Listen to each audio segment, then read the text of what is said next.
of the service?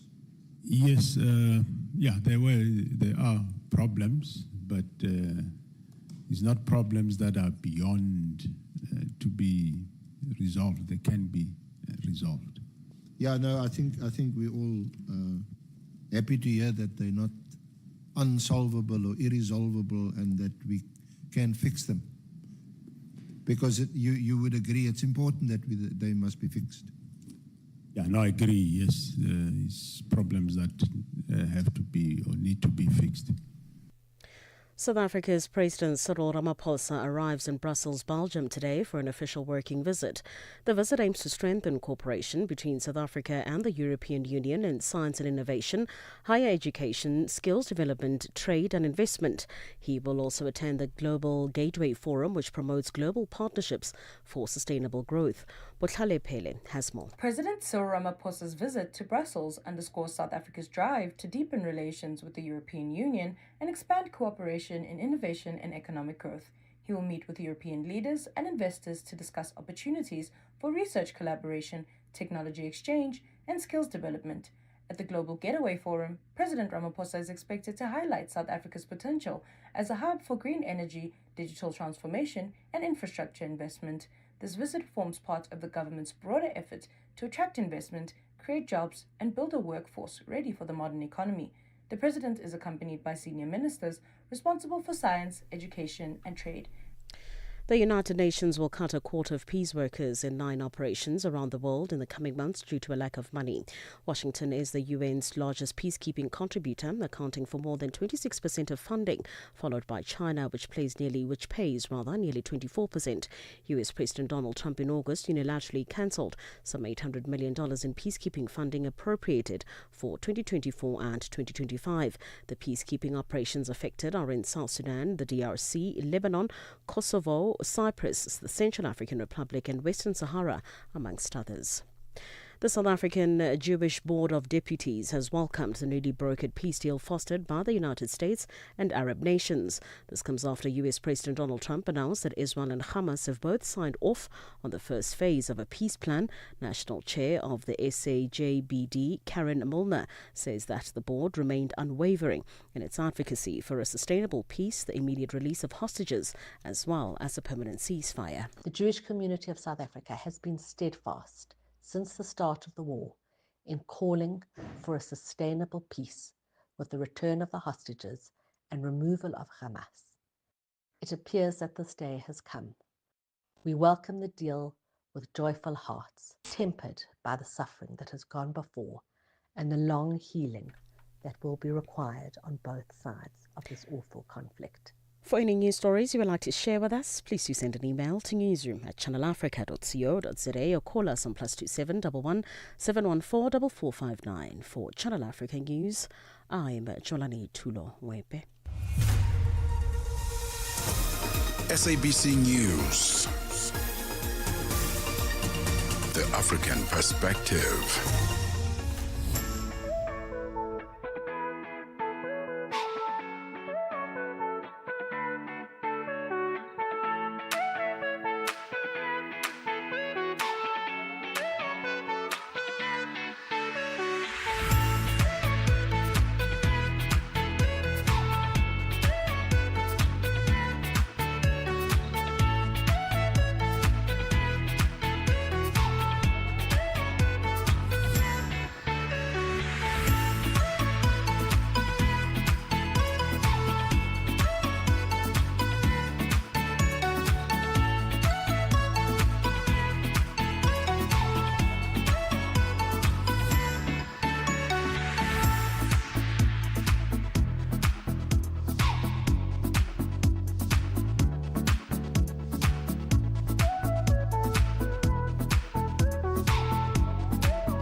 Six minutes into 1 p.m. in Central African time. Happy Thursday.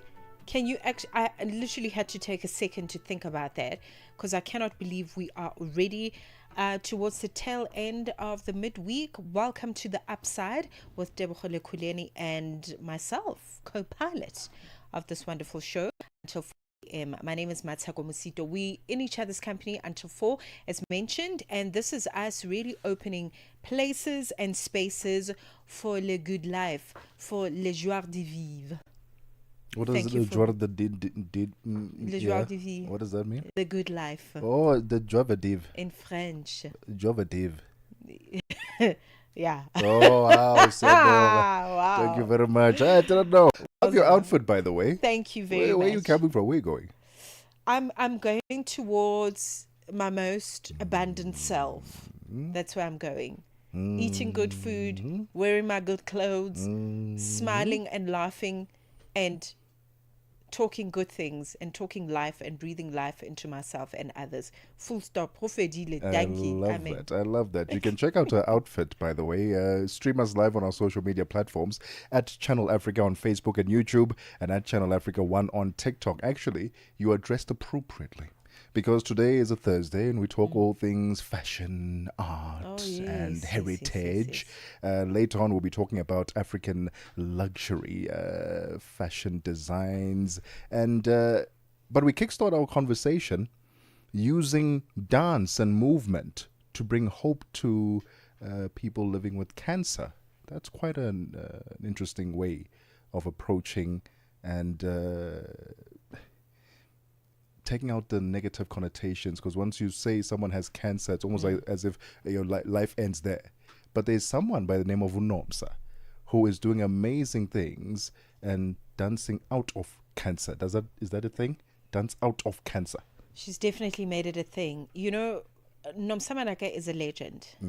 She's iconic in the space of choreography and dance in this country. And I mean, the entire Manaka family.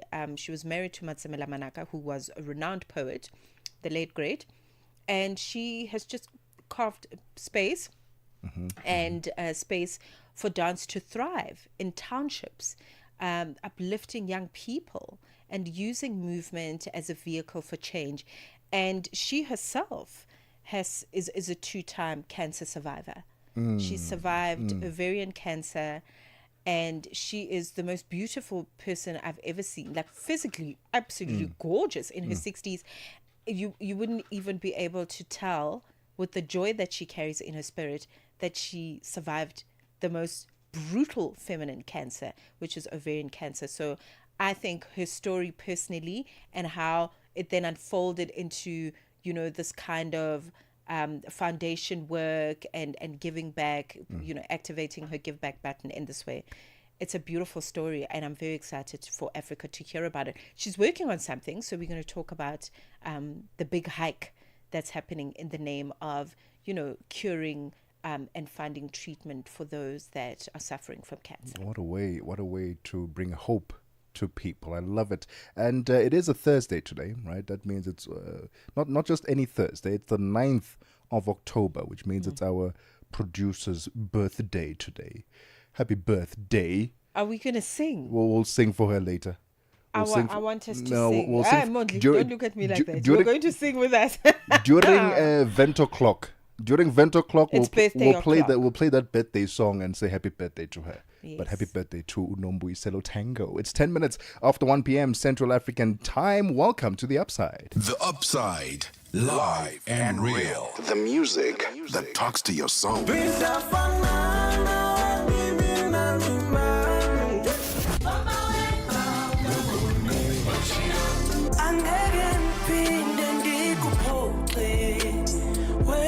On Channel Africa, the African perspective. Annika Longi sur Channel Africa. Comment est-ce que les militants et sympathisants du parti Les Transformateurs ont-ils réagi face à la condamnation de Succès Masra? La condamnation de Succès Masra ne nous a pas surpris et les militants transformateurs ont été bouleversés et indignés étant donné que le verdict est un verdict lourd, illégal, injuste et donc face à la répression dans laquelle le peuple tchadien est confronté, les militants transformateurs se sont résignés de ne pouvoir pas sortir manifester manifester. Et donc, c'est une situation totalement absurde pour un pays. Et aujourd'hui, nous célébrons le 11 août, fête de l'indépendance. On pensait que le verdict allait être plus ou moins clément, mais le verdict est sévère. Annika Longi, tous les dimanches sur Mix Vibration. No matter where you are, Channel Africa is always with you.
Minutes after 1 p.m. Central African Time. Music all the way from Senegal this afternoon on The Upside, your gateway to the good life. Thank you so much for tuning in this afternoon on Channel Africa, The African Perspective. The name of that song is titled Reel Na Letin by TT. If you wanted to add it to your playlist, you can do so right now. It's 15 minutes after 1 p.m. Central African Time. We kickstart our conversation with a bit of motivation, inspiration, movement and dance, and giving hope to people with cancer. We are dancing out of cancer using movement and dance with a legendary choreographer. Listen, iconic is the word. I was actually so surprised to see her sitting in the studio because in my mind, she really was zooming in. She ran and out. She's just sitting there, looking gorgeous and waiting to talk to us. I am so excited because October brings a lot of awareness. I think it's also Mental Health Awareness Month. So there's a lot of awareness that comes in with the month of October. And the Soweto Theatre in partnership with the icon, like I mentioned, Nomsamanaka, Dance Beat brings us a powerful celebration of life, movement, and resilience. The Dance Out of Cancer 3-hour dance marathon, as it's been deemed, is happening on the 25th of this month, October 2025, and it's going to be happening during the day. Okay, so between 10 a.m.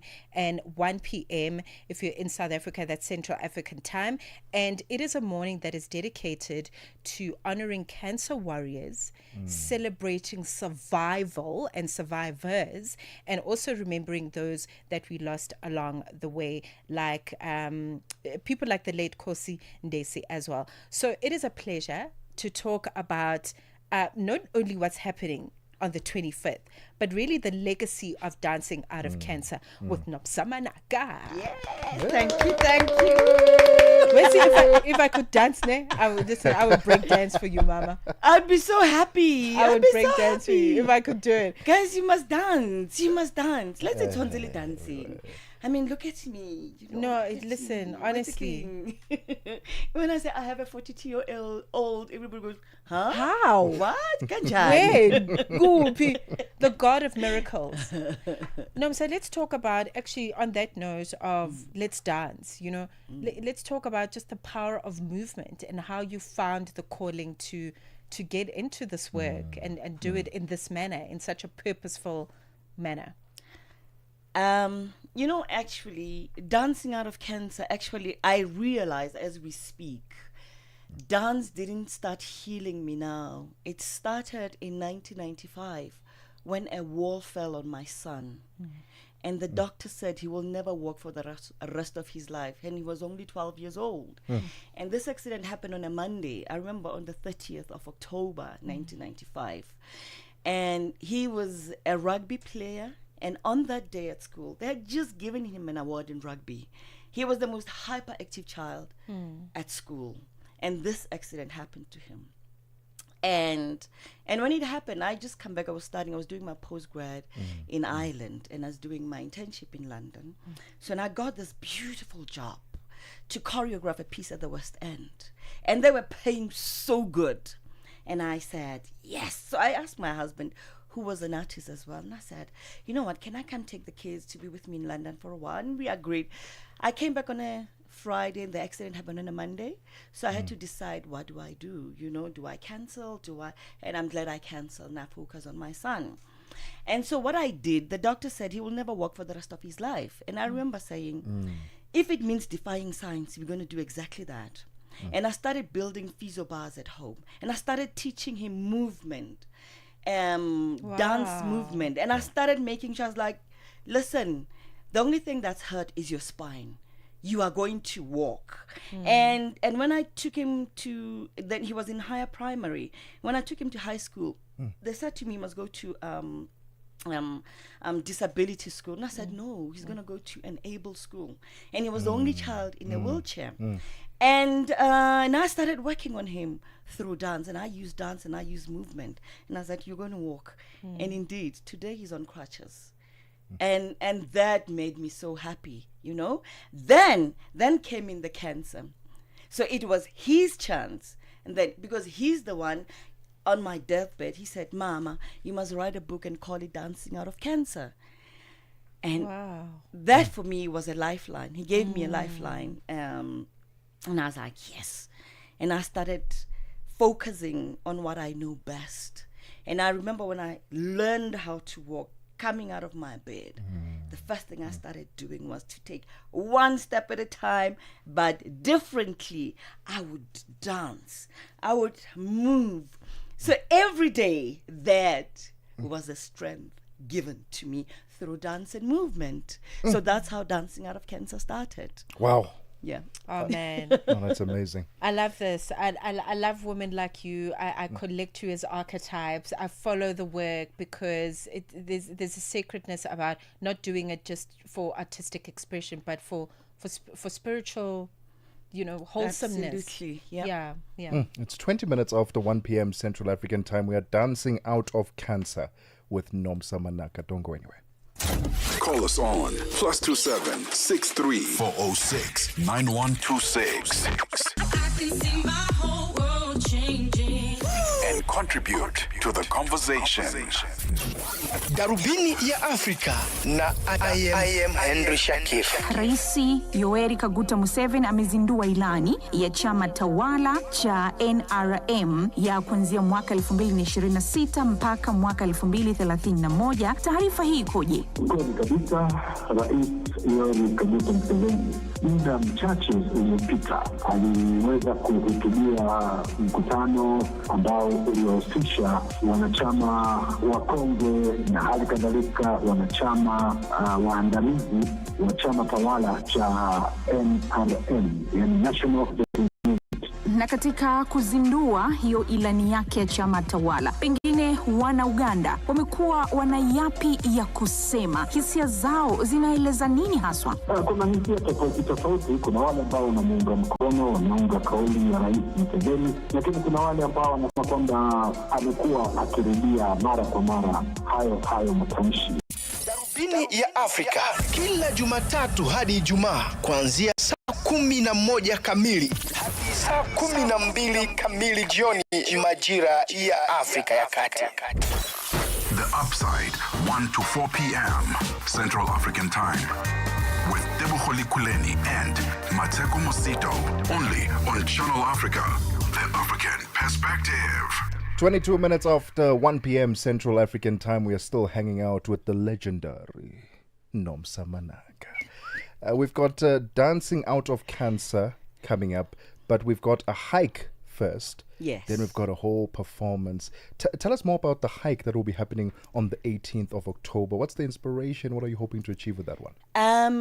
I've realized people are now into outdoor life, and hiking is part of exercise. And I say, why don't we do it differently? Let's do a hike. Let's create an awareness through a hike. And it's crazy how excited people are, and that's how we started, because I love outdoor. Yeah. So that's why we have the hike, we have the dance, and all of these are outdoors. Beginner friendly, I would imagine, because you go to Klipprofiersberg Nature Reserve. Some people have gotten lost there. I've heard many stories. That's one of my favorite trails, by the way. I go there consistently on a weekly basis. Is it? So you better be there. So I have to be there on the 18th. Beginner friendly. You're not gonna age limit, things like that. Nothing there to worry is no about. age limit. Okay. So we're going there this Saturday to do our last recce. Okay. Because as you say, you really get lost.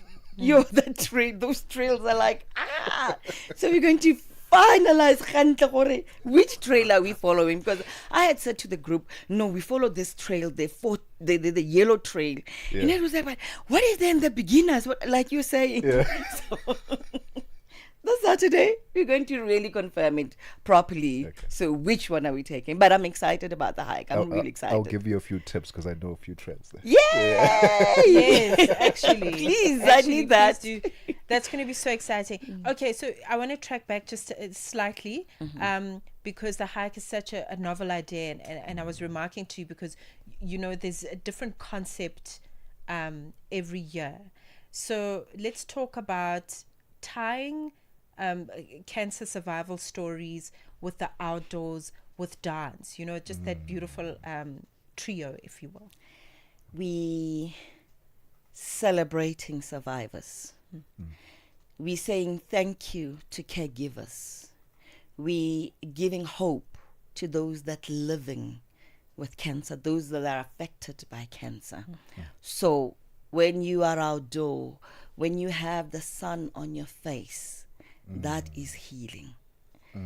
When you walk, just by walking, not doing anything, that's part of healing. Yes. Because when you sit in your little corner and feel sorry for yourself, cancer loves misery. But when you go out and you just feel the sun on your face, on your back, and you walk, that's a start. You're going somewhere. That's how we're doing this healing, with walking, with hiking, with dancing, with the survivors. The survivors are going to be there, to say to to Magwala, we here.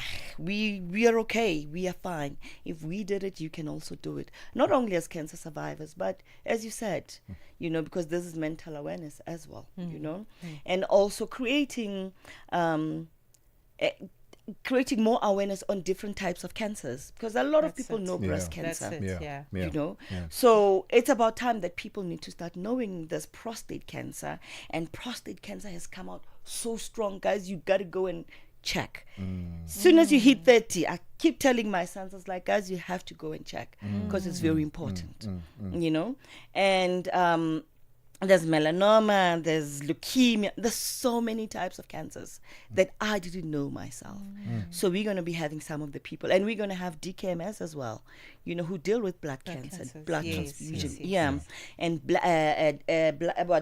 stem cells, so they're going to be there as well. So please come in numbers. Let's do this. The importance of the support structure at home, because with you it was dance and movement in helping you get through the toughest period of your life. Talk to the family at home right now who may not have dance or movement as their niche, but they've got something else, and how they can support a family or a friend who is living with cancer and doesn't seem to have hope in that time. Actually, before we even come to movement, before we even come to dance, support structure, guys, is so important. It's so crucial. That's why for me it's so important to say thank you to caregivers, because when you are helpless, when you're there, your support structure are the one that become your feet, your hands, your everything. That's why it's so important. One of the things I realized having cancer in the African community, in the Black community, we don't understand cancer. We still don't understand cancer because we think we have been bewitched, right? And I had somebody say, and it hurts me, and this person was saying, I'd rather have HIV than cancer. So you see, we still have problems. And there's this woman who had 2 kids who has cancer, told the family, and the family, the first thing they said, are you insured? Please, you have to find another place to stay, because it's like you have leprosy, and that's why we're doing these things. So as family members, please be there. You might not do anything. You might not be able to dance. You might not be able to, but the fact of the matter, you are there physically. That's what's important. And whatever else you do, never feel sorry for the person. Yeah, outside of that, you can feel sorry for that. But when you're with that person, be strong, because that's the only thing the person needs. At that time, you only need people to listen to you if you're able to talk. You don't need people to feel sorry for you, but you just need people to be there for you. You can even sit there and not say anything. That's so important. That's where it starts. Support. Just sitting there listening. Then after that, maybe you can play a nice song and my piano, because I love my piano. You can play my piano. Love it. Love it. And start moving a little, and you'll see a person, it hits differently, my piano. I love that. And quite, they hit differently, man. Skis, whatever, jazz and everything. But my piano hits differently. It does, though. Yeah, it does. It does, Mama.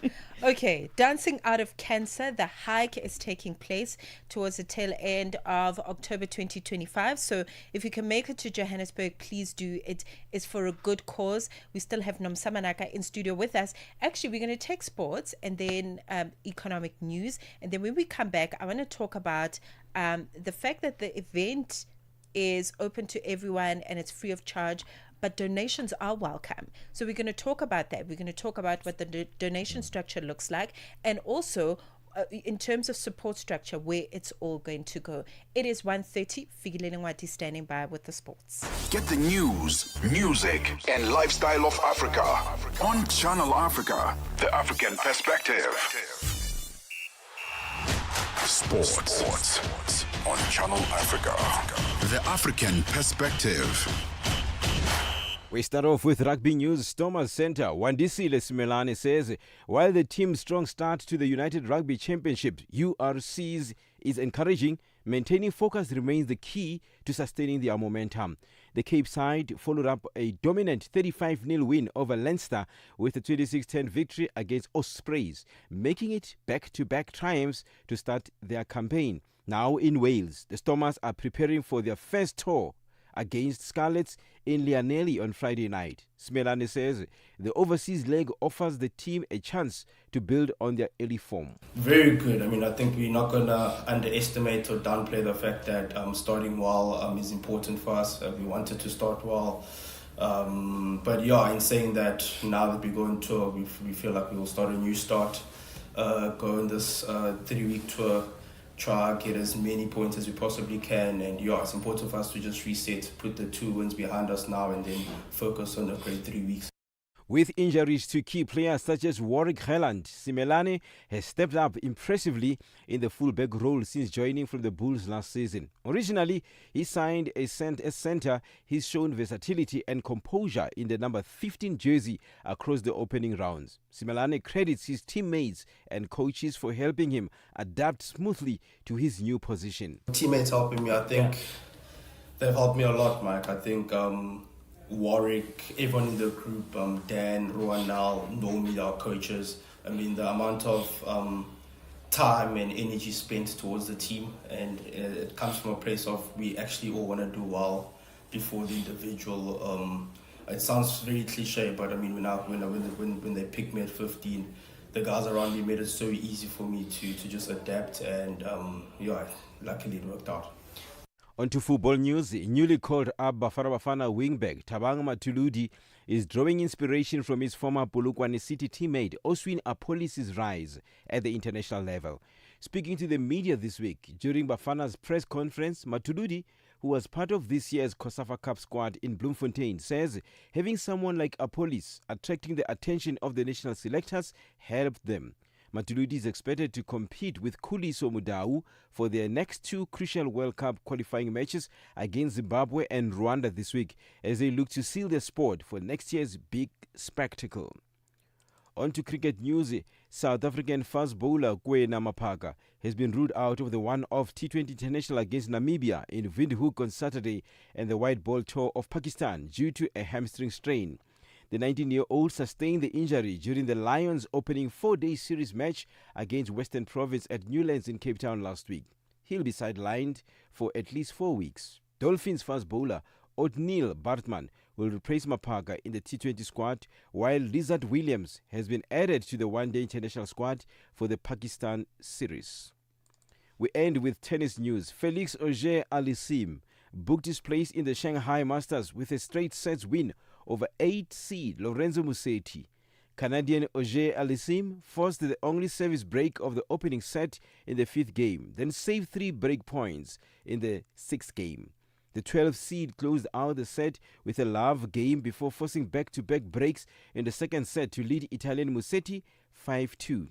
Auger-Aliassime, who had gone out in the second round during his 3 previous appearances in Shanghai, wrapped up a 6-4, 6-2 win in an hour and 26 minutes and will meet Arthur Ridegneck in the quarterfinals.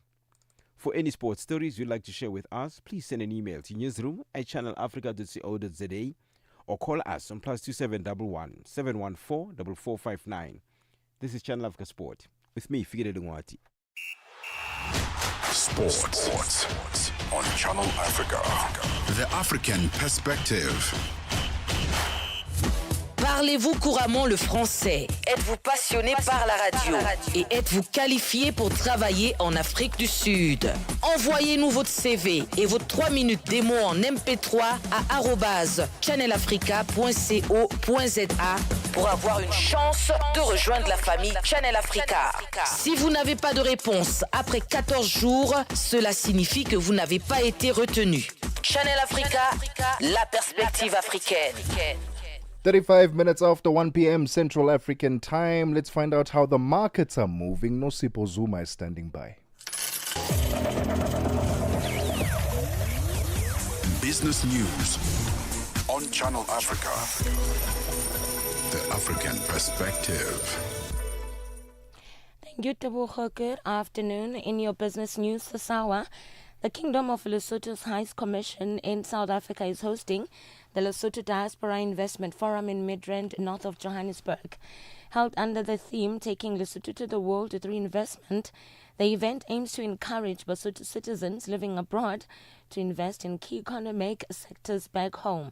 Thabo Mogogo, Chief Executive Director of Lesotho's Competitiveness and Financial Inclusion, elaborates on the purpose and significance of the gathering. As you are aware, COVID-19 severely affected businesses across Africa, and Lesotho was no exception. And so we took a bold step with the assistance of the World Bank to design a project, which is this particular competitiveness and financial inclusion project. And among other things, the focus is on entrepreneurship and business development. And so we are here to promote investment in diverse sectors in Lesotho. We are here also to showcase the work that we are doing in terms of building the entrepreneurial ecosystem of Lesotho. Nigeria has commissioned its first wholly owned floating storage and offloading vessel near its Boni export terminal as Africa's biggest oil producer seeks to improve its crude export infrastructure. The 2.2 million barrel capacity FSO aims to boost crude oil transportation and production from oil mining lease 18 and surrounding assets in the country's eastern Niger Delta. It is also expected to reduce reliance on pipelines and mitigate risks associated with oil theft and vandalism. The FSO Carthon was developed by Nigerian National Petroleum Company Limited. Top cocoa producer Ivory Coast was able to trace the origin of nearly half of its beans last season as it prepared for the EU's landmark anti-deforestation law. Now, this is according to the Cocoa Barometer report produced by a group of civil society organizations, the Voice Network Group. The first of its kind policy aimed at ending the 10% of global deforestation fueled by EU consumption of imported goods was due to take effect on the 30th of December, but it's scheduled to be delayed by another year. Although this would have been insufficient to comply with the law, as Ivory Coast ships about 2/3 of its beans to the EU, the country would be able to trace far more beans this season. U.S. imports of containerized goods in September fell 8.4% from the year earlier, including a 22.9% drop in goods from China amid ongoing trade reductions from President Donald Trump's tariff policies. U.S. seaports handled 2.31 million 20-foot equivalent units of container cargo last month, the third highest September volume on record, despite being a decline from last year. Now, with most holidays merchandise delivered earlier than usual and tariffs continuing to rise, monthly import cargo volumes at the nation's major container ports, it's forecast to fall below the 2 million mark for the remainder of the year. And finally, Germany's luxury sports car maker Porsche says its sales dropped globally in the first 9 months of 2025. The car maker blames the Chinese market for the 26% slump and the intense competitiveness market conditions. The car maker delivered around 70,836 vehicles globally between July and September. Tato Lezaba has more details. Porsche dropped by 6% from last year's level. Between January and September, the luxury car brand delivered 212,509 vehicles worldwide. Member of the executive board for sales and marketing at Porsche, Matthias Becker, says they expect the market environment to remain challenging. The car maker cut its outlook in September due to weak demand and pressure in the market posed by China's motor manufacturing industry and higher U.S. tariffs.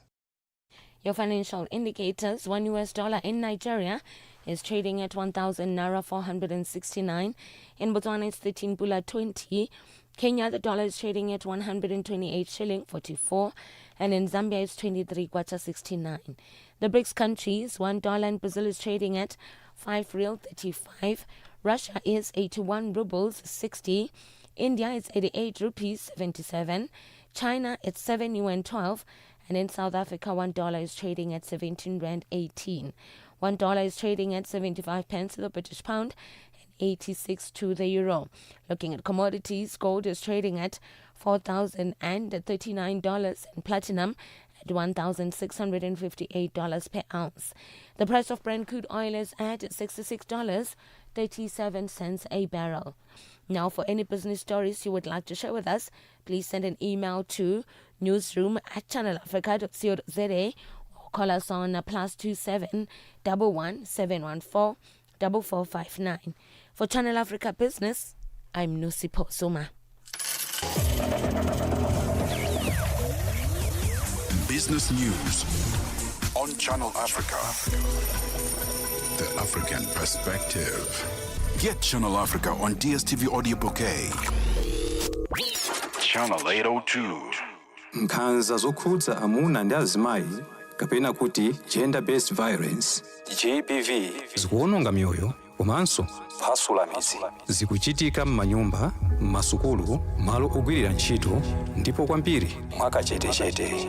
Koma sizikuyenera kupitirira. Mukazimva yankhulani. Ngati mwakhudzidwa funani chithandizo. Chifukwa kusachita chilichonse sikuthandiza. Mverani kuma wireless onse 14 a SABC kuchokera lachitatu pa 23 mwezi uno wa Julai kuti mumve zokambirana, malangizo, masewero, zionetsero za maphunziro ndi mafunso okhuza nkhanza za amuna ndi azimayi ndi akatswiri, anthu opulumuka ku nkhanzazi, kukhazikitsa lamulo komanso dziko lonse lokhudzidwa ndi nkhanzazi. Zonsezi pa wireless yomwe mumayikonda ya SABC. Imbirani pa nambala 0800 428 428 kuti munene za nkhanzazi kapena kupeza chithandizo. Nkhanza zokhuza amuna ndi azimayi zimatha ndi inu. Uthenga ukufikani kuchokera ku SABC. We take no sides, none whatsoever. We are the upside. Welcome back, and thank you for staying with us on The Upside with Tebogo Lekhuleni and Mosito until 4 p.m. in Central African Time. We're talking dance as medicine, hiking outside, and really saving lives through this work, okay? The Dancing Out of Cancer is, in fact, that's what we're preparing for, just by the way. We are preparing for the Dancing Out of Cancer 3-hour dance marathon that's going to be taking place. So we're looking at 2 dates. Yes. Something is happening on the 18th, and then something is happening on the 25th. Yes. Okay, so I want to track back a bit because I think I confused myself. What's happening on the 18th, and then I know that the hike is happening on the 20th. On the 18th is the hike. The 18th is the hike. Is the hike. And then the 25th is the 3-hour dance marathon. Okay. Yeah. Tell us about the dance marathon, and also just tying in those ideas of you using dance as medicine, and how those themes are going to come through for this marathon. Right. So on the 25th, we have the 3-hour dance marathon at the Soweto Theatre, starting from 10 to 1 o'clock. And this one is dedicated to a girl we used to work with, a beautiful girl called Kosindezi. She worked at the Soweto Theatre. She was the head marketing person at the Soweto Theatre, and she passed of lung cancer. This year, end of March, we had a festival, the Dancing Out of Cancer Festival in March. And she was a part of it, but unfortunately she couldn't see it to the end. So she passed. And I thought this should be dedicated to her memory. Not only her memory, but to all the warriors who had fallen of cancer. So we're going to celebrate them through dance. And please, you don't have to be a dancer to come to the marathon. You just have to come, bring yourself, come and have fun. Let's celebrate this. Let's create this awareness. Let's tell cancer people, those who have just been diagnosed, that it's okay, it's going to be over soon. So if you are sitting there, come, even if you're not going to dance, come sit there, come watch what survivors are going to be doing, just having fun. Everybody basically just dancing out of cancer. Give us a teaser of what kind of dance styles we can expect to see on the day. We're going to have different types of dance styles. So we're going to have about 6 choreographers. Okay. So it's going to be 30-minute segments. So it's non-stop. Wow. So once you start at 10, you finish at 1 o'clock. So you can take little breaks here and there, go in and out. But we're going to have contemporary dance. We're going to have Amapiano dance. We're going to have African dance. So it's going to be a whole different genre of dance styles. Okay, sounds amazing. We love variety. Okay, we're here for that. Yes. I did mention that this event is open to everyone. It is absolutely free of charge. Donations, however, are welcome. Yes. What kind of donation do you think this work needs at this time, and where will those donations be serving? At this time, we desperately need donations to make the programs of Dancing Out of Cancer to keep going, because next year we're taking this to the schools, so that before October, by March, June, when you grew up, there used to be people used to go to school for the end. What do you call end in English? Immunization, yes. And we grew up knowing that there's malaria, there's this, but people don't know they only know cervical cancer. That's what they're promoting. And I think it's about time that we need to start telling kids from a young age that there's cancer, and there's childhood cancer as well. So we're going to start going to the school. So that's why donations are so important. We're pleading with you out there that please donate money in monetary terms. Would appreciate that. And so I can mention the bank details. Please. So it will go to you use Nomsamanaka Dance Studio. It's an NPC, and the account number is 4105-744-193, and it's an ABSA account. It's a check account, ABSA. Okay. If people would like to find out more information about the hike, the marathon, how can they access that information? Is there a website, a social media platform where they can also get in touch with you if perhaps they didn't catch, the this? banking details? So we have a website, is namsamanakadancebeat.com. That's the website. And you can look out for us on Facebook, Instagram, TikTok. That's it. And then let me give out my email as well, is nkupi@namsamanakadancebeat.com. Okay. Yeah. Okay, awesome. As we wrap up, Usasa, let's talk about just because this is just like a big celebration of life. You are here. You survived ovarian cancer. There's so many other people that have lived to tell the story, and I think what I'm learning from you is that, and also just with any illness, there really is nothing to be ashamed of, and a lot of the things that have happened to us and our bodies. It's not our fault. Absolutely. We do what we can with what we know, with that level of awareness at the time. So you are taking so much of that away. Yes, taking it yes. out, flushing that it away. You need to start talking about these things. Yeah, I'll tell you one of the biggest problems that kill people. They don't talk. They keep it to themselves. How do you find, I've had the unfortunate, having to see somebody I love go through cancer very recently, and it was a tough journey, and I feel like we just didn't have the language for it. How did you find the language to talk about it? I'll tell you what, when I was diagnosed, the doctor came to my ward and said, because what happened was I had this pain, and I went to go see a general doctor, and the doctor said, you have a cyst and it needs to be removed as soon as possible. That's when I went to the hospital. I was admitted, and the gynae said, look, we're going to do a total hysterectomy. I was like, it's fine. And so what they did, they removed the cyst, they removed the ovary. And they realized cancer had spread. It was all over my body. There was nothing they could do. So they had to close me. And they took me back to the ward. And the doctor came and said to me, I need to talk to you and your family. And I think that's what really saved me. I swear, if this guy didn't say that, I don't think Lynn would have spoken to my family.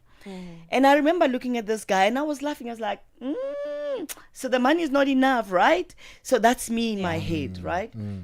And my sons came and this guy said, look, we didn't go the whole way with the operation. There's a possibility of cancer. And I looked at him and was like, there's a possibility, you know? And I think that's what saved me. Because, and he said to me, please come to my rooms. He discharged me, said, come to my rooms after 2 days. And I went to his rooms after 2 days, and I was with my my daughter, and she gave me the news and said, I'm sorry, you have cancer. Fortunately, I was with somebody. If they had told me alone, I would never have told my children.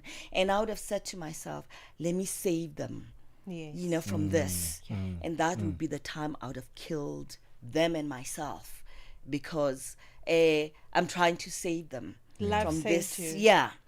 And then after that, and it's what I say to every doctor, that please, when you have a patient that has cancer, tell the patient with somebody. Because a lot of people have realized they hide it. They only know right at the end when there's nothing that could be done.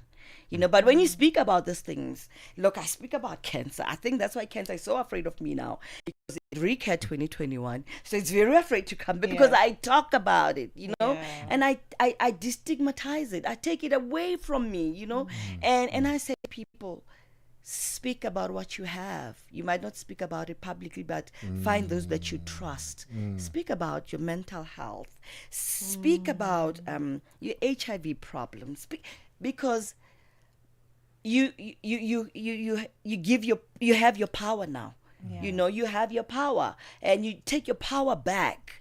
But when you keep quiet, that's when you give your power away, because you're in your little corner, you're feeling miserable, and misery loves company, you know? And that's when you get more sick, and you only talk when there's an hour left, and it doesn't work that way. Talk about it like right now. Don't be afraid. Deal with it. And that's how actually you deal with ailments. Thank you for being such an inspiration. Man. Thank you. We're going to be there. I'm going to be there for the hike. You guys better be there. I can't dance, but I can hike. No, yes, we can don't hike. worry. That much we can do. Listen, if you can walk, you can dance. Oh. That's it. If you can walk, you can dance. I'm still trying to figure that one out. Okay, well, let's bring our 2 left feet and yes, take part. yes. It's going to be amazing. And please donate. I Absolutely. think that's very important. You don't have to have suffered from cancer yourself. You just don't know. The future is a big place. Almost anything can happen. And, you know, one day you might benefit from the give back button that you've activated. So please give, and please follow the movement. It is Dancing Out of Cancer. If you just type that on Google, all the pages will appear. Okay, the WhatsApp, I beg your pardon, the website will appear. Sis Nomsamanaga's Instagram will appear. Everything that you need is on the internet. We're 6 minutes away from 2 p.m. Thank you so much. Thank you for having me. I just so love happy. it and appreciate Thank your you. work, and I learn. There's like a pill of wisdom every time I talk to you. So thank you so much. Thank you, Dan. Thank you for having me. Ke a leboga. So please go to her website, Nomsamanaka Beat. Nomsamanaka Dance Beat. Yeah. Nomsamanaka Dance Beat.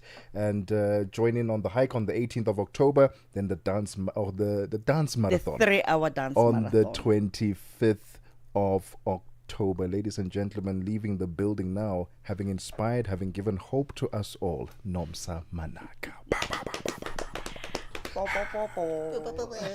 Broadcasting in 5 different languages, connecting the continent. This is Channel Africa, the African perspective.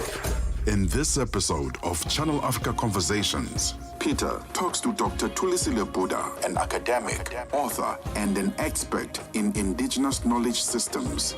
Join us for a compelling discussion on preserving African languages and traditions in the digital era.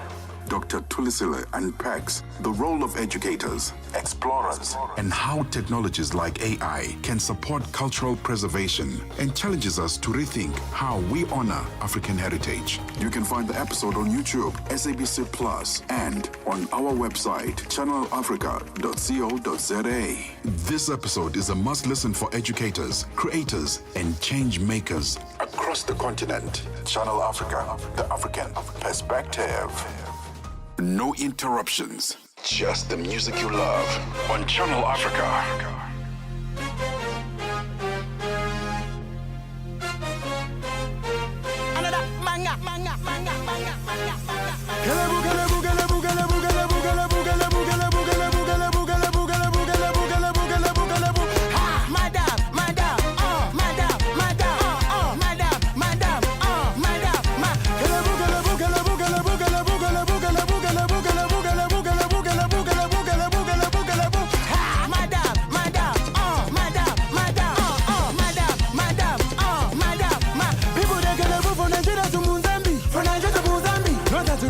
Shaking your back, they're shaking your back. Of your leg, nobody, they lose, got illegally. No, no, but you know, something that's all it be. I be. Better dance, better dance, better dance, better dance, better dance.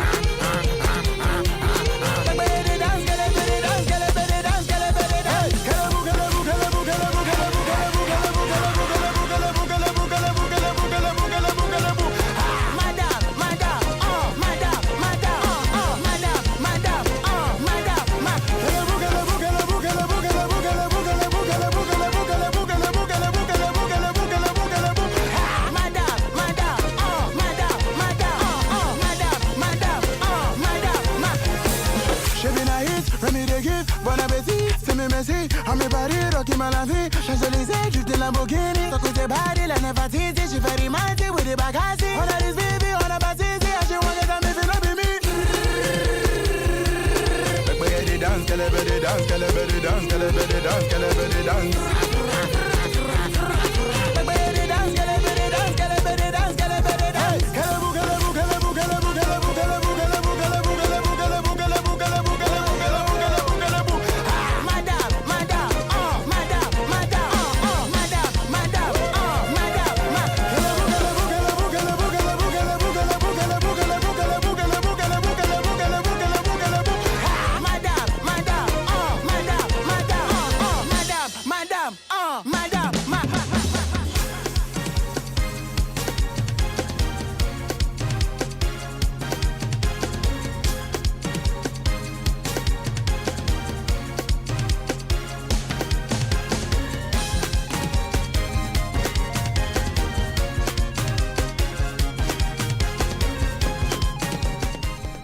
Two minutes before 2 p.m. Central African Time. Kelebu by Rema. What an inspirational conversation that was with Unomsa Manaka.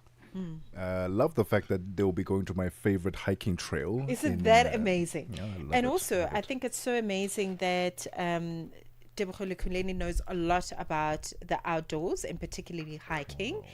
And yeah, it's going to be great. I think also for those that are not experienced with hiking, you know all the good spots, all the sweet spots, and I'm going to be there. Tebogo's going to definitely be there as well. So come and join us. Let's support. Let's hike for a good cause. For a good cause, you know? Absolutely. Hiking for yourself is already a good cause.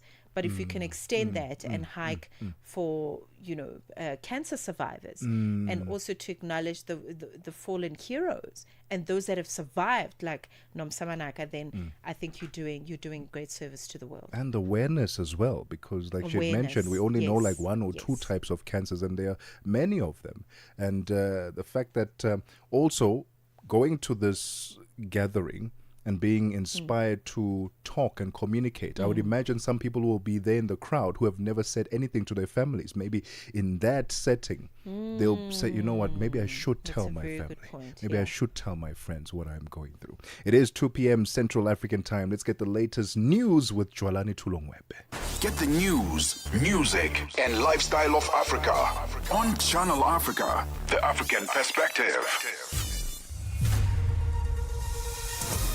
SABC News, the African perspective. Thank you, Deborah. Top stories: the Sawa AU symposium well underway, and Israel's cabinet due to meet after a landmark Gaza ceasefire. Good afternoon. The African Union's role in addressing conflict, advancing reparations and securing Africa's resource sovereignty has come under the spotlight at the two-day Third African Union Studies Annual Symposium. The symposium kicked off this morning with scholars, policymakers and activists deliberating on the AU's advances and what has been termed the new scramble for Africa. Tamo Kapisa has the story. This symposium offers a timely and critical platform to reflect, reimagine, and reposition the AU and its member states in the face of contemporary global disruptions, regional alignments, and internal challenges. Thus, this symposium aims to interrogate the AU's role, responsibly, and potential in responding to the new scramble for Africa. At least 13 people have been killed and 16 others injured in shelling at the main hospital in Sudan's besieged city of Al Fasher in North Darfur. A medical source at the Saudi hospital told the BBC the facility was hit several times on Tuesday night, allegedly by the paramilitary rapid support forces. The BBC's Richard Cargo has the story. Pictures showed shattered windows, cracks from shrapnel, a gaping hole in the mud brick wall, and twisted metal from hospital beds covering the floor. Among the injured are a doctor and a nurse. Their colleagues at the only functioning medical facility in Al Fasher have called the attack a war crime. It's the second strike on the hospital this year. The first in January killed 3 children and injured 3 others. Madagascar's President André Rajoelina has asked for 1 year to fix the country's challenges, promising that if they persist, he will resign. Rajoelina said this during a town hall-style meeting at his palace with various groups of government supporters. Many attendees had the opportunity to ask the president questions or simply share their views, to which he responded. The movement behind the protest, known as Gen Z Mada, has been calling for the president to resign and rejected an invitation to attend the talks. They argue that they cannot engage a government that has been repressing them as they demand basic human rights. The group has called for protests to continue today. South Africa's National Police Commissioner General Fani Masemola says the challenges plaguing the country's police service are not insurmountable. Masemola is appearing before Parliament's ad hoc committee that is investigating allegations that were made by KwaZulu-Natal Police Commissioner Nhlanhla Mkhwanazi in July this year. The committee was formed to look into Mkhwanazi's wide-ranging allegations of criminal infiltration, corruption, political interference in the criminal justice system. The committee's evidence leader, Advocate Norman Arendse, asked Masemola about problems mentioned by Mkhwanazi engulfing SAPS. In response, Masemola said the challenges can be resolved. Hear and read about and hear from Lieutenant General Mkhwanazi that there are problems in the upper echelons, higher echelons of the service. Yes, there are problems, but it's not problems that are beyond to be resolved. They can be resolved. Yeah, no, I think we're all happy to hear that they're not unsolvable or irresolvable and that we can fix them. Because you would agree it's important that they must be fixed. Yeah, no, I agree, yes. It's problems that have to be or need to be fixed. Israel's cabinet is due to meet after a landmark agreement was reached for a ceasefire in Gaza and the release of the remaining Israeli hostages. Ministers are expected to approve what they call the hostage liberation plan in exchange for the freeing of around 2,000 so far unnamed Palestinian prisoners. The BBC's Yolandi now explains the next steps. It sets in trail this set of events now. We should have the Israeli Security Cabinet meeting in the afternoon. They have to give the approval to this deal before it is then voted on by the entire cabinet. But it is considered at this point, despite the criticism that's seen as inevitable from the Israeli Prime Minister's far-right allies, that the deal will go through. They have to approve the list of Palestinian prisoners that will be released from Israeli jails in exchange for the hostages. And then once that has happened, we should start to see the Israeli forces pulling out in Gaza. They should withdraw to the lines that have been agreed upon with Hamas. Recapping the top story this hour, the African Union's role in addressing conflict, advancing reparations and securing Africa's resource sovereignty has come under the spotlight at the two-day Third African Union Studies Annual Symposium. For any news stories you would like to share with us, please do send an email to newsroom@channelafrica.co.za or call us on +27 11 714 4459. For Channel Africa News, I'm Jolani Tulo Wepe. SABC News. The African Perspective.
It is 7 minutes after 2 p.m. Central African Time, the golden hour, the middle hour of The Upside, your gateway to the good life on Channel Africa, the African Perspective with Tebogo Lekhuleni and Mmatsheko Mosito. Happy Thursday. It's Throwback Thursday today, isn't it? And someone posted on social media some sweets that I thought have been discontinued. Little sweets and chocolates that back when we were kids, we used to eat those little sweets that you put in your mouth and pretended that you were smoking, those little white ones. I was like, I haven't seen them in a minute. Are you kidding me? Throwback. What's your throwback snack? What's your throwback snack? When you think back in those days, you used to have it. Now it's no longer there. Either it's been discontinued or you just don't know where to find it. What's your throwback snack? I have two. You have two. Okay. There was this sweet we used to call a fireball. Oh, I'm a fireball. And I think it was like 5 cents or something. Okay. From the street vendors or the local tuck shop or spaza shops, spaza, as we call them in townships in South Africa. It's a little, it's about 2 golf balls. Yeah, similar to a jawbreaker. A jawbreaker, thank you. Yeah. It's a jawbreaker, but it's very fiery. Hot. Like when you put it in your mouth, it burns your cheeks, and it's. But we used to love it, and as soon as you kind of suck on that ball and get rid of the heat, there's like a little surprise waiting for you in there. Chewy bit. In the form of chewing gum, yes. So that was such a good snack. What a and throwback. Also, there were these. They were not like the. I have to mention the brand now because I don't know the cheese curls. They were like cheese curls, but they were much thinner. Yeah. And they disappeared in your mouth in a split second. So you put them in your mouth and they just melt. Oh, okay. They were so good. I thought you were going to talk about go slows. No, not those ones. No, I don't. We used to call them mushroom. That's what we used to call them because they just used to disappear in your mouth within 2 seconds of you putting them in there. And also, the interesting thing is we used to have a car, like a little van that a gentleman would drive every single week going to different parts of the township. It was called the banana car. Okay. And it was like a recycling effort of sorts. So you give this guy your bottles, and depending on how many bottles you give him for recycling, he would give you a bag of mushroom. That's interesting. Okay, that's an interesting Yes. So we always used to look throwback forward there. to the banana car going through the township, because you give him one bottle, you get a handful.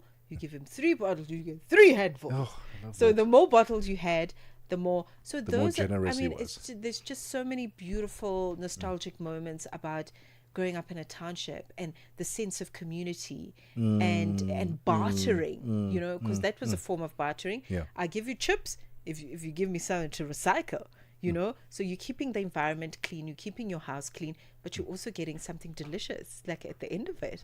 So I love that. I love those kinds of What's memories. your throwback snack? Let us know on our WhatsApp line +276 406 9126. Or alternatively, comment below on our social media lives at Channel Africa on Facebook and YouTube, and at Channel Africa 1 on TikTok.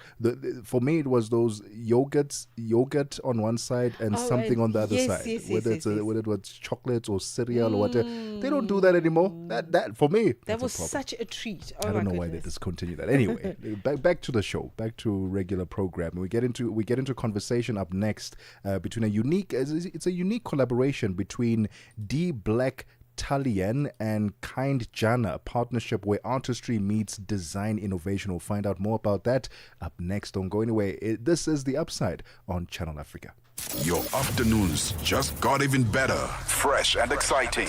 The Upside, hooking you up with today's news from an African perspective. Africa, meet Abedi. Yeah, that's me. Abedi is a music lover through and through. I really love African music. He's got a taste for all kinds of tunes and spends his days listening to Channel Africa. Guess what? He didn't know. Okay. Channel Africa wants to help Abedi and all music lovers everywhere to discover even more incredible music. That is why Channel Africa is calling on all African musicians to submit their music. Musicians, remember to give us all your relevant information. Make your submissions at music@channelafrica.co.za. Submissions are your chance to be heard on radio. But sadly, they do not guarantee that you'll be playlisted. All submissions will be carefully reviewed to see if they meet our station's requirement. Channel Africa, the African perspective. Channel Africa, your voice, your sound, and your home. Stay logged right here.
happy birthday, Nombuyiselo.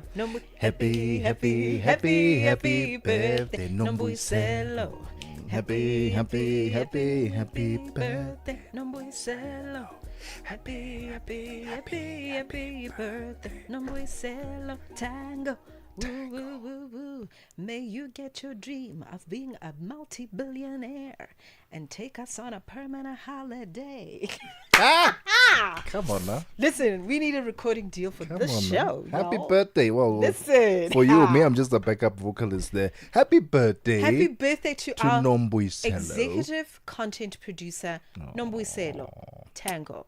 Because she comes up, she makes us sound intelligent every single day, and she comes up with all the brilliant and bright ideas that you get to hear on air. So happy birthday to her. Happy birthday to her. Happy birthday to her. Happy birthday to you if it's your birthday at home. Today, the 9th of October. And we hope you're having a fantastic one so far. It's 16 minutes after 2 p.m. Central African time. Now, two creative forces. One powerful collaboration is the way I should have said it. This week, Johannesburg's design district of Kramerville will come alive with texture, color, and cultural storytelling as Kent Jana and D. Black Talion unveil their joint collection of fabrics, cushions, and wall art. More than just decor, this exhibition celebrates the intersection of African heritage, contemporary artistry, and international design. And to tell us a bit more about this project, we are joined by Paledi Rakhalakane, founder of Kenjane, and Tsepiso Malibye, founder of D. Black Talion. Good afternoon to the both of you. I'm going to start off with you, Paledi. Oh, no, we haven't got them yet. Right, we're going to get them on the line in a few seconds. But interesting collaboration, this. Wall art and textures and fabrics. Personally, I've never been big on like wall art. Like, I prefer clean spaces. Are you the same, or do you prefer seeing things on the wall to bring out the color, the atmosphere a bit more? Yeah, I like the idea of having the clean wall. So in one solid color, but also not too destabilizing. So no reds and blues and pinks on the wall. Yes. Just neutral colors, creams and whites and beiges, that family of colors. And then a pop of art, always. A pop of art. A pop of art to make life just that much more delicious. I can't wait to learn more about the Black Talion. DB Black. I like that. D Black. Yeah. Talion, because they are a textile and product design house, and they offer bespoke surface design, textiles, interior, and fashion. It's absolutely brilliant. And we have them on the line. We've got Paledi and we've got Tsepi. And I'm going to start off with you, Paledi, founder of Kenjana. Thank you so much for your time. Welcome to the Upside. Let's learn more about your business, Kenjana. I hope I'm pronouncing it properly. Let's learn more about what you do and then the significance of this collaboration with D Black Talion. Okay, thank you so much. Hi, thank you so much for having us.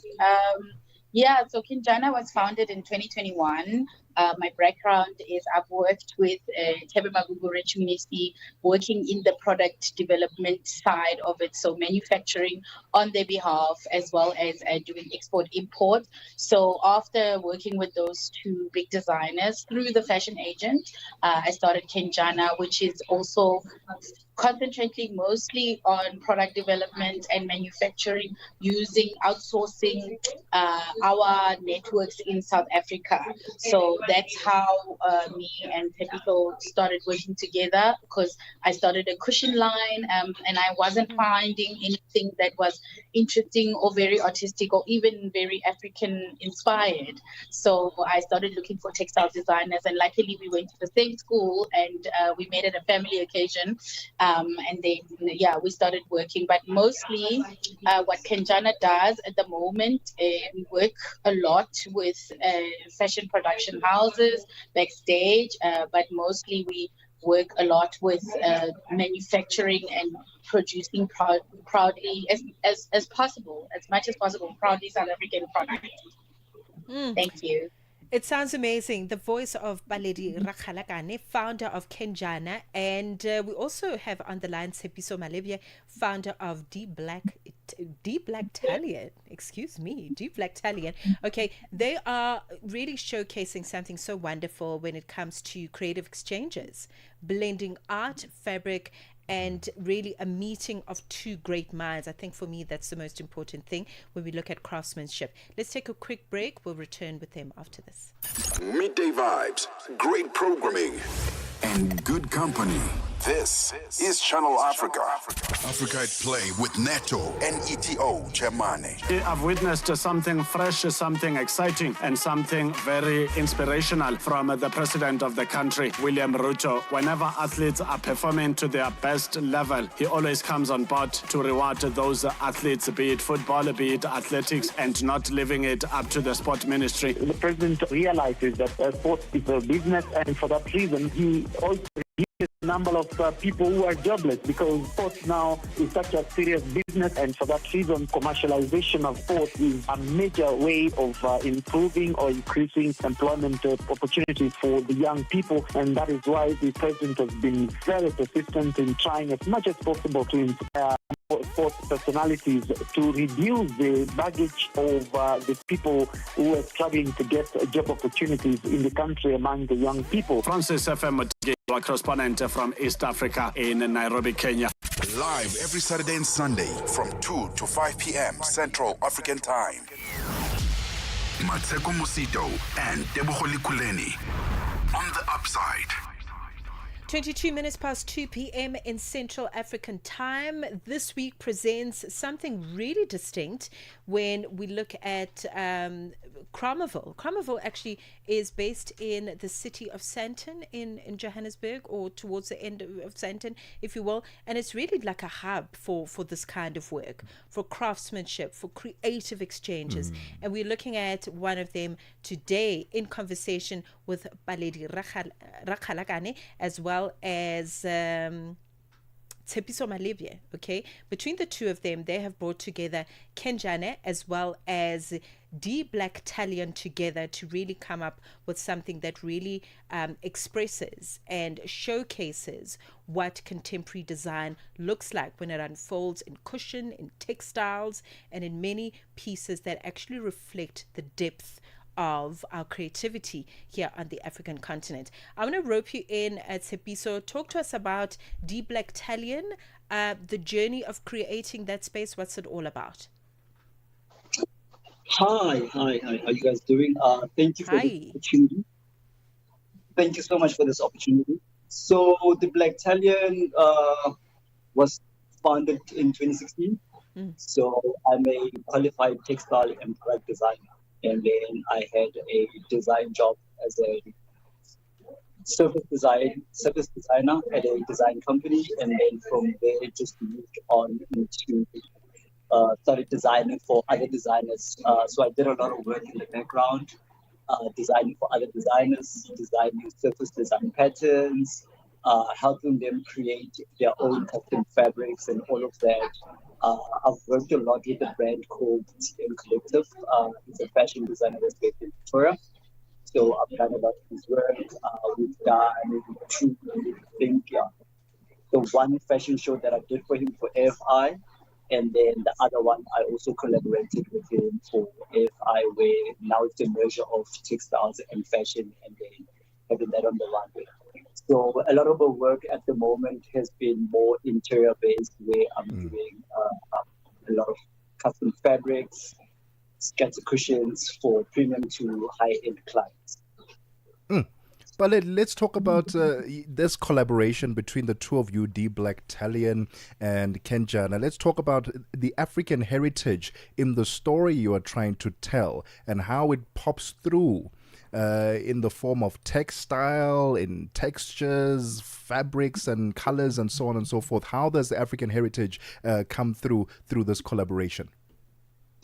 Yes, so what is lovely about working with the Black Talion is that he took elements of certain nostalgic items that we have in our daily living. For instance, my favorite design is Tebogo. He took the skin of an elephant and the pattern on it, and then we recreated as a wall art and as a cushion. Wow. In the wall art, we did it as like a normal neutral cream white bull denim, which we then framed with a white and brown frame, as well as we also put it on to a cushion that we added some colors. So when you look at it, it feels familiar, but it's actually for the the elephant is such a celebrated animal, but nobody ever reinterprets it without using the tusks.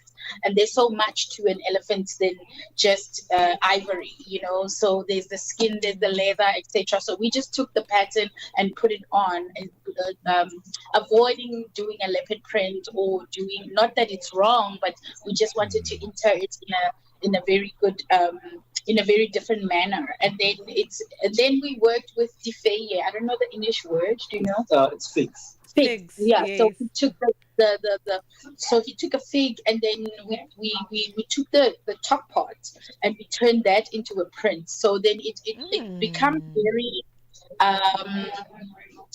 I want to say contemporary, because it's now just a 2D drawing, if that makes sense, which we then translated also onto the wall art and the cushions. And then I think our last one is Kopani, which is cactus.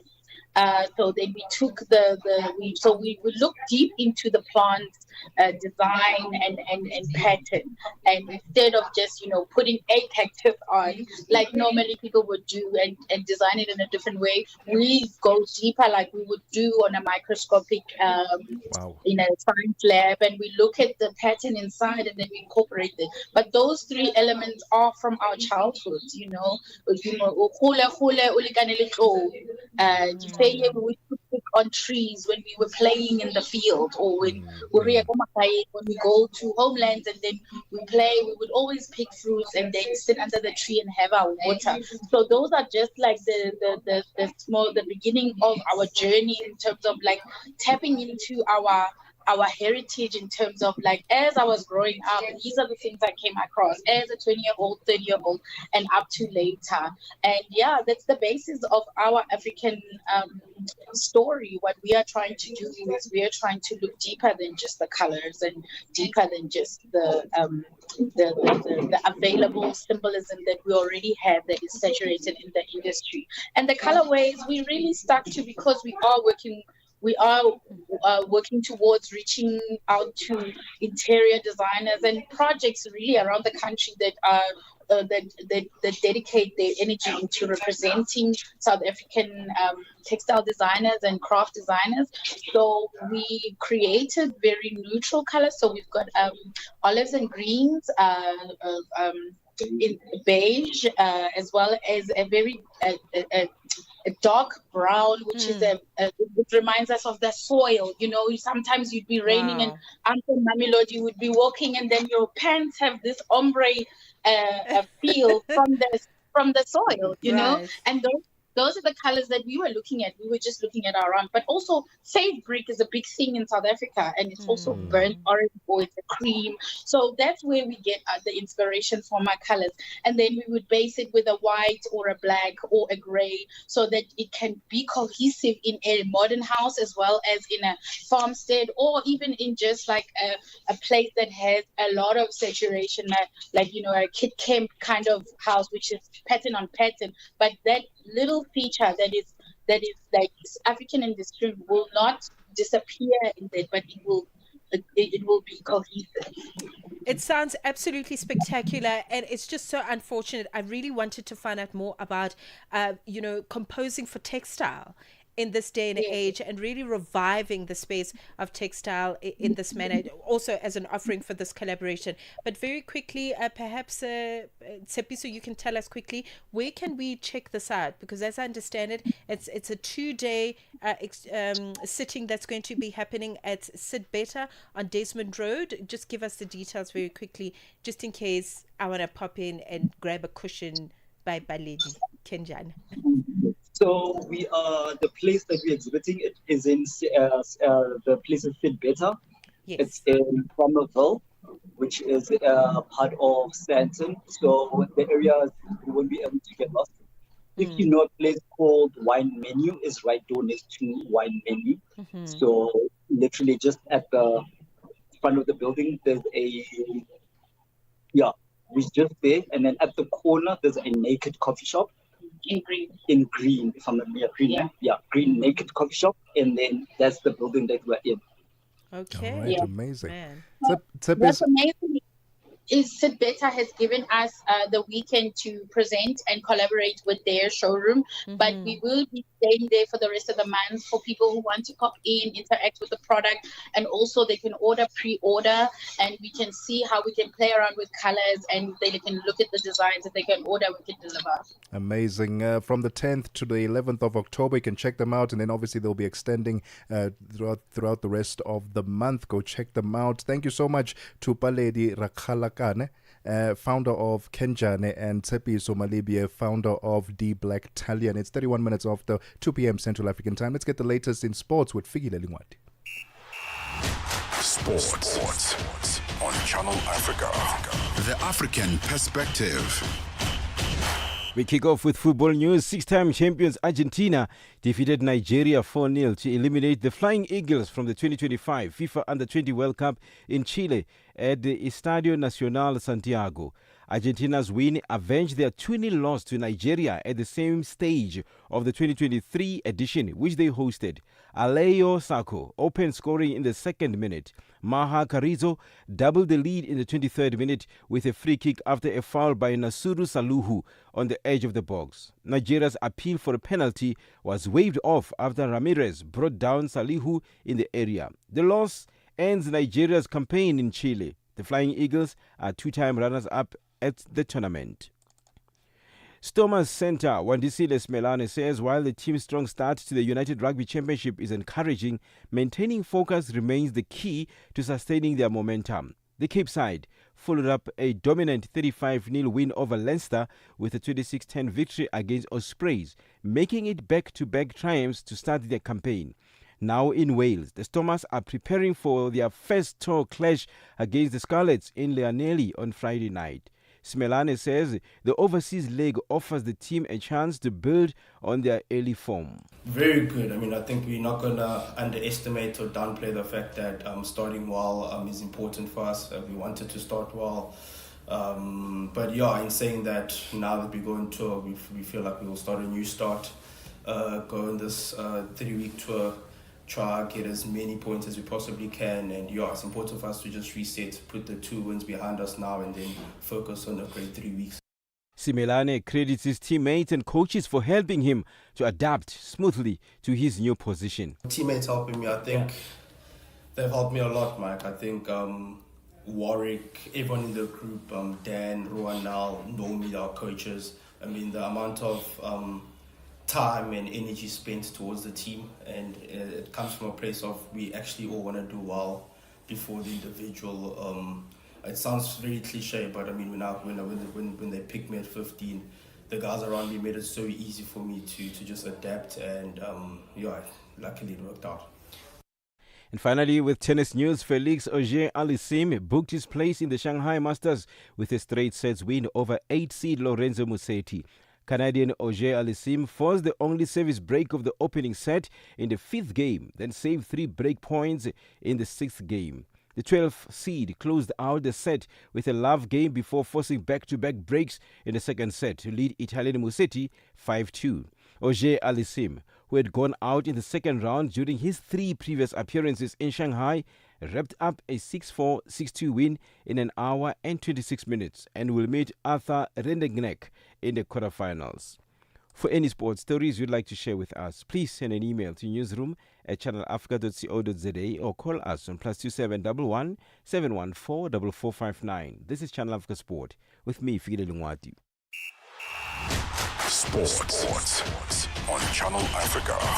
The African Perspective. Hi there. Do you want to elevate your business and give it a voice in South Africa and Africa as a whole? Well, in that case, let Channel Africa make this a possibility. Channel Africa is willing to advertise your business for as little as 30,000 rands or $1,719.18. To get access to these great rates, send all requests to mokoenata@SABC. That's MOKOENATA@SABC. Channel Africa, the African perspective. 35 minutes after 2 p.m. Central African Time. Business news now, and Nosipo Zuma is standing by. Business news on Channel Africa, the African perspective. Thank you, Tebogo. Good afternoon. In your business news this hour, the Democratic Republic of Congo will start building gold reserves. The move comes as the country tries to bolster its currency and lift its economy. Gold prices, which hit record highs above 4,000 an ounce on Wednesday, have surged more than 50% year to date, partly driven by strong central bank buying around the world.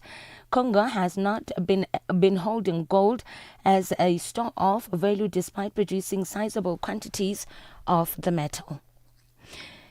Still on Congo, mining companies operating in the Democratic Republic of Congo have underreported $6.8 billion in revenue between 2018 and 2023, potentially reducing funds for the government and local communities. Under Congo's 2018 mining code, firms must contribute 0.3% of annual revenue of community or to community development funds that typically support schools, clinics, and water systems. A June financial audit by the country's Court of Auditors, seen by Reuters on the 5th of October and previously unreported, found that companies declared $81.4 billion to the development fund, but reported $98.2 billion to tax authorities. The Kingdom of Lesotho's High Commission in South Africa is hosting the Lesotho Diaspora Investment Forum in Midrand, north of Johannesburg. Held under the theme Taking Lesotho to the World Through Investment, the event aims to encourage Lesotho citizens living abroad to invest in key economic sectors back home. Thaba Mokoko, Chief Executive Director of Lesotho's Competitiveness and Financial Inclusion, elaborates on the purpose and significance of the gathering. As you are aware, COVID-19 severely affected businesses across Africa, and Lesotho was no exception. And so we took a bold step with the assistance of the World Bank to design a project, which is this particular competitiveness and financial inclusion project. And among other things, the focus is on entrepreneurship and business development. And so we are here to promote investment in diverse sectors in Lesotho. We are here also to showcase the work that we are doing in terms of building the entrepreneurial ecosystem of Lesotho. Oil prices are a little changed today. Now this as investors weighed a ceasefire deal in Gaza that could ease tensions in the Middle East against stalled peace talks in Ukraine that could sustain sanctions on Russia and curb its exports. Brent crude futures were down 12 US cents to $66.13 a barrel. U.S. West Texas Intermediate crude dropped 14 cents to $62.41. And finally, Germany's luxury sports car maker Porsche says its sales dropped globally in the first 9 months of 2025. The car maker blames the Chinese market for the 26% slump and the intense competitive market conditions. The car maker delivered around 70,836 vehicles globally between July and September. Tato Lezaba has more. Porsche dropped by 6% from last year's level, Between January and September, the luxury car brand delivered 212,509 vehicles worldwide. Member of the executive board for sales and marketing at Porsche, Matthias Becker, says they expect the market environment to remain challenging. The car maker cut its outlook in September due to weak demand and pressure in the market posed by China's motor manufacturing industry and higher U.S. tariffs. Your financial indicators: $1 in Nigeria is trading at 1,000 naira 469. In Botswana is 9 pula 20. Kenya, the dollar is trading at 128 shilling 44. And in Zambia is 23 kwacha 69. The BRICS countries: $1 in Brazil is trading at 5 rule 35. Russia is 81 rubles 60. India is 88 rupees 77. China at 7 yuan 12. And in South Africa, $1 is trading at 17 rand 18. $1 is trading at 75 pence to the British pound and 86 to the euro. Looking at commodities, gold is trading at $4,039 and platinum at $1,658 per ounce. The price of Brent crude oil is at $66.37 a barrel. Now, for any business news stories you would like to share with us, please send an email to newsroom@channelafrica.co.za or call us on +27 11 714 4459. For Channel Africa Business, I'm Mosito Suma. Business news on Channel Africa. The African perspective. Call us on +27 63 406 9126. And contribute to the conversation. The right music all the time.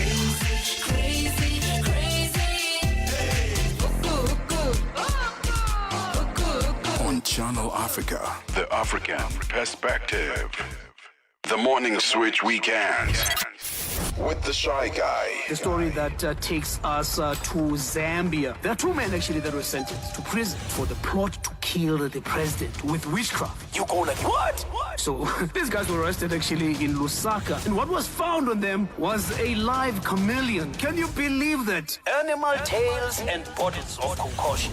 That law takes us back to 1914, which is the Witchcraft Act. I can imagine now arrested and they go to jail for the next 2 years. You know, I presume that when you get to jail, they get to ask you actually, what is it that you committed? Now, this is the first of its kind, by the way, for somebody to be arrested for such. They in Pemba, whenever they pass, hey, Chikanga, hey, Uloya, hey, Mulosi.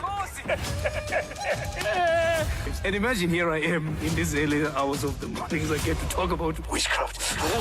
Saturday and Sunday mornings belong to the Morning Switch. 3 to 6 a.m. Central African Time.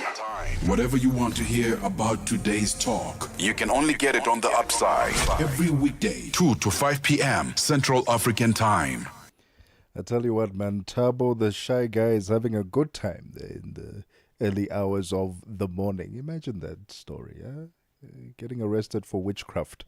Anyway, we're not going to be talking about witchcraft now. This is The Upside, your gateway to the good life on Channel Africa, the African perspective. Join us live on our social media platforms at Channel Africa on Facebook and YouTube, and at Channel Africa 1 on TikTok.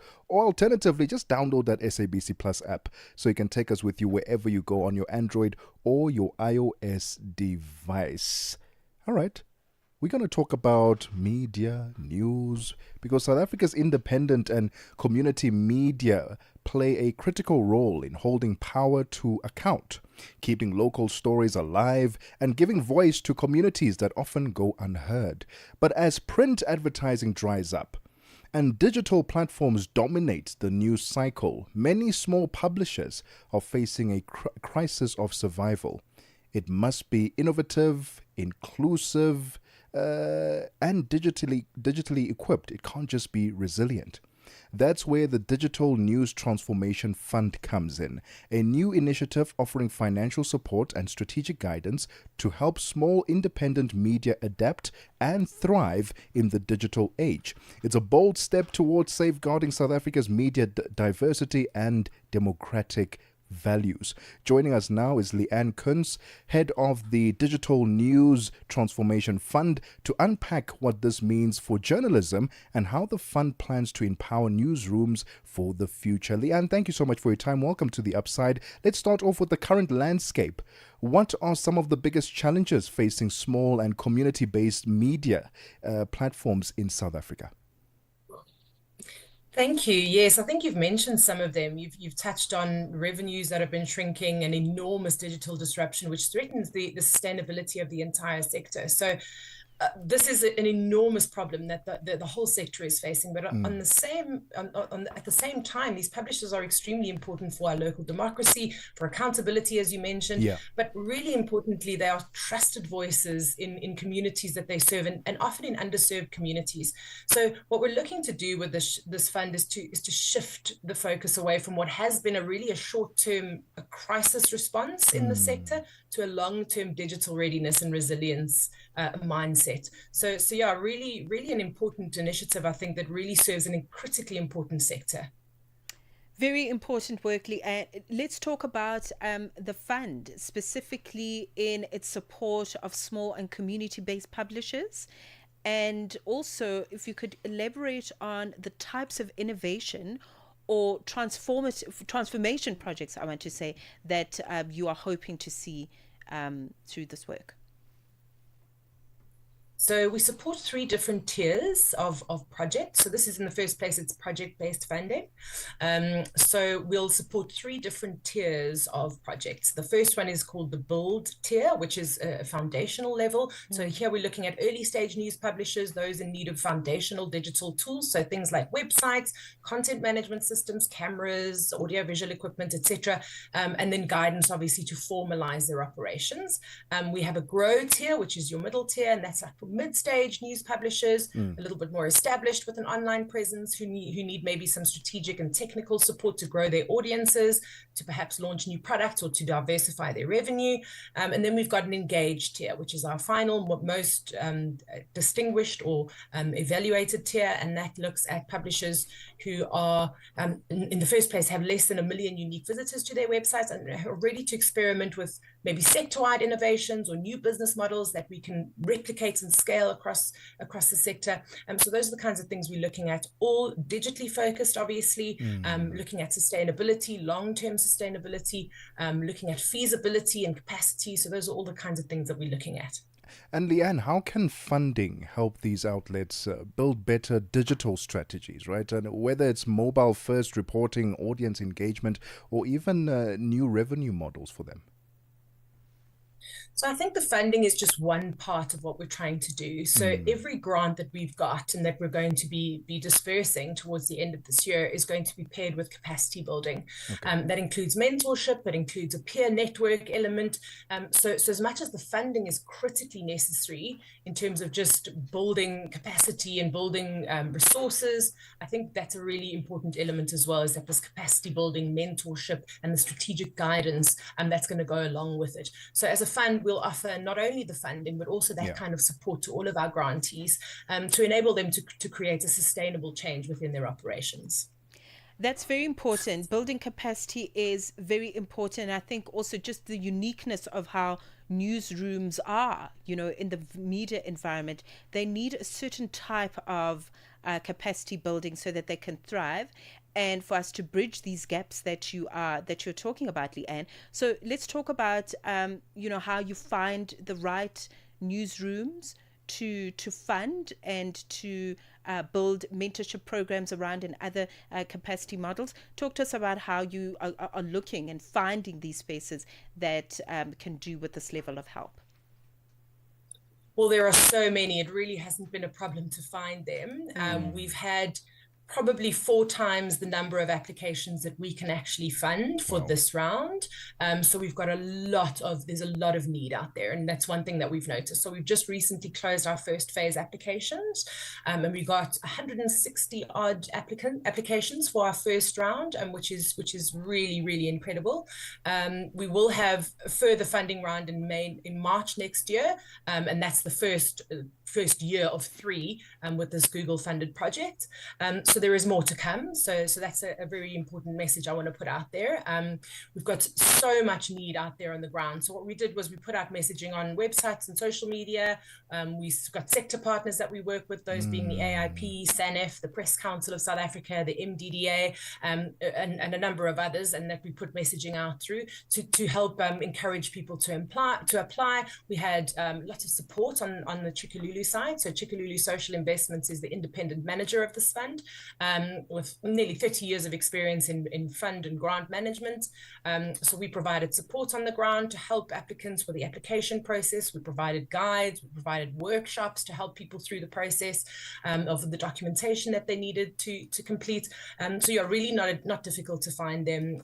The need is immense. And I think that the passion that we've seen in the sector, despite all of the troubles that they're facing, has really been encouraging and something that we are so encouraged by, and are looking forward to working with the grantees. So yeah, we've just closed our first funding round, and towards the end of November, we'll start to look at contracting and disbursements. Well, the newsroom is going independent and digital, right? With and community media as well through Digital News Transformation Fund. And we're currently in conversation with the head of the Digital News Transformation Fund, Leanne Kuntz. We'll continue the conversation and wrap it up right after this little break. Tune in and turn up the volume. This is Channel Africa. Es-tu préoccupé par quelque chose? Es-tu passionné par les questions qui comptent? As-tu une voix qui mérite d'être entendue? Eh bien, nous avons la plateforme parfaite pour toi. Téléphone-nous ou fais-nous un WhatsApp au +27 66 408 87 42 et nous te rappellerons. Sois dans la conversation. Salut Channel Africa, ici Beno le diamant rouge aka Binal Export depuis le Cameroun, le pays des lions. Voilà. Sois dans la conversation. Il ne s'agit pas seulement de parler, mais c'est ta chance d'exprimer ton point de vue, de partager tes opinions et de t'engager avec une communauté qui valorise ton avis. Suivez-nous sur les réseaux sociaux, visitez notre site www.channelafrica.co.za et préparez-vous à partager vos points de vue sur Channel Africa, la perspective africaine. The Upside, live and real. Every weekday from 2 to 5 p.m. Central African Time. The Digital News Transformation Fund, a new initiative offering financial support and strategic guidance to help small independent media adapt and thrive in the digital age. And we can continue our conversation with the head of the Digital News Transformation Fund, Leanne Kuntz. Leanne, let's talk about what this will do for the journalists. And in preserving the work that they're doing now, with AI coming into the picture, and so many different platforms where their voices are not shining as much as we would like them to. Their stories are not being heard as much as we'd like them to. People are not being held accountable because some stories get hidden and people are not seeing the fruits thereof. How can this particular fund help in preserving journalism in South Africa? I think by providing, in the first place, the resources that are needed, that have, as you say, been swallowed up by digital platforms that have sort of overshadowed this print sector. Yeah. Providing the resources that are needed to get those voices out there, I think, is a critical first step. But as I mentioned, I think the capacity building and the training side of it is so important. Larger than that and broader than that, I think as a sector, there needs to be a conversation around government support, business coming together, working together to help support the sector, which is so important to our democracy, as we've mentioned. It really is a critical sector. And if those voices are gone and they disappear, that critical information is lost. And in some communities, it's one of the only sources of information that is available. So it's a really important function. And I think that this fund is just a first in starting to make people understand and to realize the gravity of the problem and what would happen should these voices disappear. So I think it's a really important first step, but there needs to be a lot more work done, obviously, and we're looking to start that process now with this fund and carry it on in the next 2 to 3 years. And in partnership with hopefully with government and with business and the broader business sector to try and work together to try and come up with solutions to saving this sector that is so critical to our democracy. Absolutely, Leanne, and I think this is probably something you have alluded to a little bit in our earlier part of the segment, but I want you to elaborate more on the fund and how it's going to ensure a diversity in voices. I think particularly for the underrepresented rural communities, for example, are they going to be particularly supported? I think also in terms of the digital space, which may be new to them or they don't have access to the internet. How are you going to tackle that? Absolutely. I mean, that is exactly who this fund is for. So there are other funds out there that support your bigger news outlets and media outlets, and those are also needed. Don't get me wrong. But this fund is specifically for your small to medium-sized independent publishers. So it's especially for those people who have been underrepresented, who've not been supported in the past. So this is the sort of bread and butter of this fund. So what we've done is we've created, as I said, we've had workshops, we've had print publications. So we've tried to support the sector in that way as well. So where we've advertised the fund and what we're trying to do, we've done so via print. So for people who don't necessarily have access or aren't connected, they're able to read the messages, see the messages, and engage with us in that way. So we've tried to be as inclusive as possible, and where we can to try and have face-to-face sessions. So we hosted 2 consultations, face-to-face consultations, one in Gauteng and one in the Eastern Cape, where we invited people to come in, speak to us, and we wanted to hear their thoughts and hear what their needs were. So really trying to address the needs on the ground, not come from a top-down perspective and say, this is what we think you need. We really took the advice of the people on the ground and those people who are working in the space every day to see what the need was, and we designed the fund around that. So I think that was a really important first step as we launched this fund, really, to get on the ground advice and news and thoughts around what was needed in the sector. And Leanne, you'd mentioned that the first funding window is closed. How can the public support the fund and the work that you are doing, and also these independent outlets, not just the public, but also maybe businesses? How can they support? Oh, man, that is absolutely critical. It's such an important point, and I think we need to be supporting these outlets in terms of advertising where possible. I think a lot of people are looking to digital because it's easy to measure, and that's absolutely a fact. But the fact of the matter is, these community media outlets, the impact that they have is far, far greater than any number that can be reported on a digital channel, reaching 1,000 listeners or 100,000 viewers or 1,000 digital clicks or whatever the case is. The impact that these community newspapers have and these publishers have is so important. So I think there's a level of education that needs to happen in the business space and in the broader public, that to understand that impact sometimes, in fact, I think all the time, is more important than sheer numbers. So even if an audience is smaller for a community newspaper, the impact that it's having and the messages are landing and they're far stickier with the audience that is engaged. So I think that's a really important thing to note. And if broader, the business and the broader sector understood that, I think maybe things could shift a little bit. So yeah, really, really important, I think, to understand that these are impact-driven publishers, and community-based content is always impact-driven versus a pure numbers game, which I think is the focus on the digital side. Okay, sounds wonderful. Leanne, thank you very much. I'm going to hire you as my personal spokesperson. That was wonderful to talk to you. And also, thank you. Yes. And also, I mean, you mentioned Chikululu, the social investment space. As I understand it, the Association for Independent Publishers is also supporting this fund. Where can we go? Should we want to look at the work, the impact, the news, maybe some frequently asked questions? Please give us the website address. Absolutely, yes. So we have a website. It's called dntfund.org.za, and all of the information is there. So you'll see there's FAQs, there's timelines, there's eligibility criteria, there's contact numbers for the fund if you need to get hold of people, there's press statements, there's all sorts of information on the website. So yes, please feel free to go ahead and check those out. We've also got a LinkedIn page, DNT Fund, Instagram page, DNT Fund, and a Facebook page. So have a look out for us. We're always putting new information across those channels as we go, and as we adjudicate. We're now in the adjudication process. So in the next month or so, we'll have information on the grantees and who's been awarded and successful. So yeah, lots of really exciting news coming up. So yeah, dntfund.org.za. Okay, so visit that website, very easy.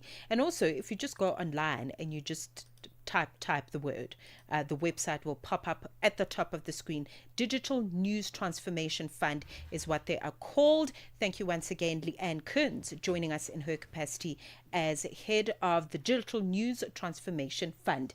It is 3 p.m. in Central African time. We're going to go from transformation in digital news to our news desk with Jolani Tulongwepe, who's standing by with the latest news. Get the news, music, and lifestyle of Africa on Channel Africa, the African perspective. SABC News, the African perspective. Thank you, Mmatsheko. Top stories: Sawa AU symposium while underway and no clarity on the resumption of the Madlanga Commission in South Africa. Good afternoon. The African Union's role in addressing conflict, advancing reparations and securing Africa's resource sovereignty has come under the spotlight at the two-day Third African Union Studies Annual Symposium.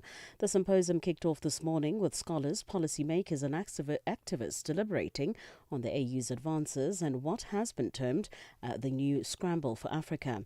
Tamo Kapisa has the story. This symposium offers a timely and critical platform to reflect, reimagine and reposition the AU and its member states in the face of contemporary global disruptions, regional alignments and internal challenges. Thus, this symposium aims to interrogate the AU's role, responsibly and potential in responding to the new scramble for Africa. At least 13 people have been killed and 16 others injured in shelling at the main hospital in Sudan's besieged city of Al Fasher in North Darfur. A medical source at the Saudi hospital told the BBC the facility was hit several times on Tuesday night, allegedly by the paramilitary Rapid Support Forces. The BBC's Richard Cargo has the story. Pictures showed shattered windows, cracks from shrapnel, a gaping hole in the mud brick wall, and twisted metal from hospital beds covering the floor. Among the injured are a doctor and a nurse. Their colleagues at the only functioning medical facility in Al Fasher have called the attack a war crime. It's the second strike on the hospital this year. The first in January killed 3 children and injured 3 others. South Africa's National Police Commissioner Fanny Masemola says police have an even bigger task in fighting crime than was previously the case. Masemola is testifying at Parliament's ad hoc committee set up to investigate allegations by KwaZulu-Natal Police Commissioner Nhlanhla Mkhwanazi of criminal infiltration, corruption and political interference in the criminal justice system. Masemola, who is the second witness after Mkhwanazi says policing today is challenging. Society look for everything from police. They expect if a child don't go to school, it's a problem of police. If the spouses have confrontation, where were the police? And so it's quite challenging. The policing of today can never be associated or described as the policing of 30 years ago. It's quite challenging. Meanwhile, there is no clarity on the resumption of the Madlanga Commission tasked with probing allegations of criminality, political interference and corruption. It remains unclear whether Crime Intelligence Chief Dumisani Khumalo will be able to take the stand on Monday after he could not complete his testimony last month when he fell ill just 3 days into his testimony. His testimony was beginning to join the dots on serious allegations that centre an alleged associate of Police Minister Khunu Brown Mohotsi. The Commission was delving into the motivation behind the decision by the Minister to disband the Political Killings Task Team. The Commission may have to rearrange the order of the witnesses to meet its tight time frame. Israel's cabinet is due to meet after a landmark agreement was reached for a ceasefire in Gaza and the release of the remaining Israeli hostages. Ministers are expected to approve what they call the hostage liberation plan in exchange for the freeing of around 2,000 so far unnamed Palestinian prisoners. The BBC's Yolandi Naum has the story. It sets in trail this set of events now.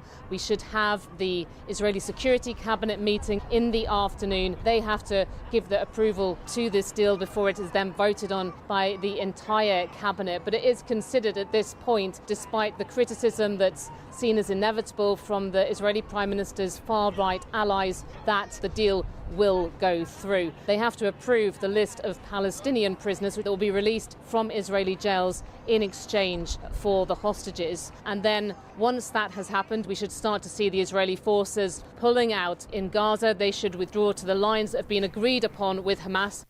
Recapping the top story this hour, the African Union's role in addressing conflict, advancing reparations and securing Africa's resource sovereignty have come under the spotlight at the two-day Third African Union Studies Annual Symposium. For any news stories you would like to share with us, please do send an email to newsroom@channelafrica.co.za or call us on +27 11 714 4459. For Channel Africa News, I'm Jolani Tulo-Wepe. SABC News. The African Perspective.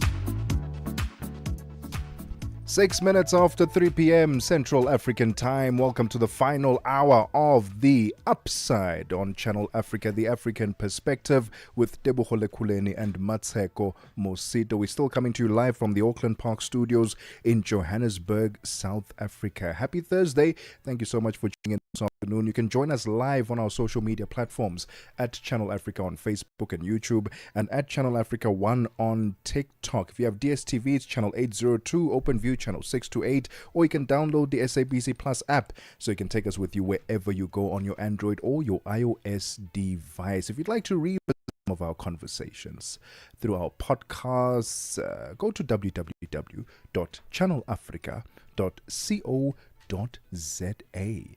In this final hour of The Upside, we take rock art from a UNESCO World Heritage Site in Botswana and take it onto the runway. We modernize it and add some fashion to it. We retell the stories of old that were etched in stone, and we add a modern feel to it. That's quite an exciting one. I didn't think I would be excited about rock art being transformed into fashion. Man, that is...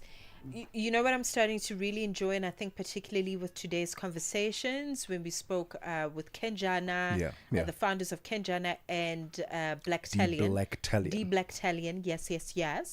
And now we're talking about Koki Kamala and the collection Yatsodilo, is just that we don't need a day to talk about heritage or to celebrate it in our everyday. We don't need a month. We don't need a spokesperson. We don't need a governmental organization. We don't need any of that. That's all noise. What we really need is this level of creativity on a daily basis. People who just take the initiative to tap into their own minds as artists and make a difference and bring in a bit of nature, bring in a bit of creativity, bring in, composition in its grand form finds itself in places like this. So we're very excited to be looking at how ancestral heritage, as you mentioned, really has a profound meeting with contemporary elegance as Koki Kamala unveils its latest collection, Zodilo. And this is founded by Botswana-born designer Koketso, I beg your pardon, Chiebe. And we're going to be talking about this. We're going to be talking about African luxury, and celebrating that and craftsmanship, and talking about how it also transcends borders, which is very, very important in us looking at this metaphoric idea of a borderless Africa what better way to do that than through the creative spaces? Borderless Africa. I love that. I love that. And it's still, that conversation is coming up. It is still our producer's birthday. Shout out to her in the comment section there on our social media platforms.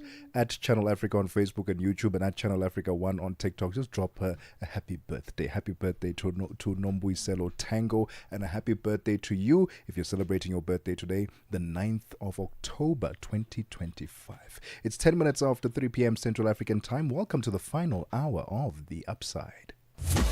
Are you fluent in French, Chinyanja, Portuguese, and Kiswahili? Are you passionate about radio? And are you looking to work in South Africa? Do you have papers that qualify you to work in South Africa? In that case, we might have an opportunity for you to work for Channel Africa. Send us your CV and demo at newsroom@channelafrica.co.za. Remember, if you don't hear from us within 14 days, it means you have not made it or you have not been selected. Channel Africa, the African perspective.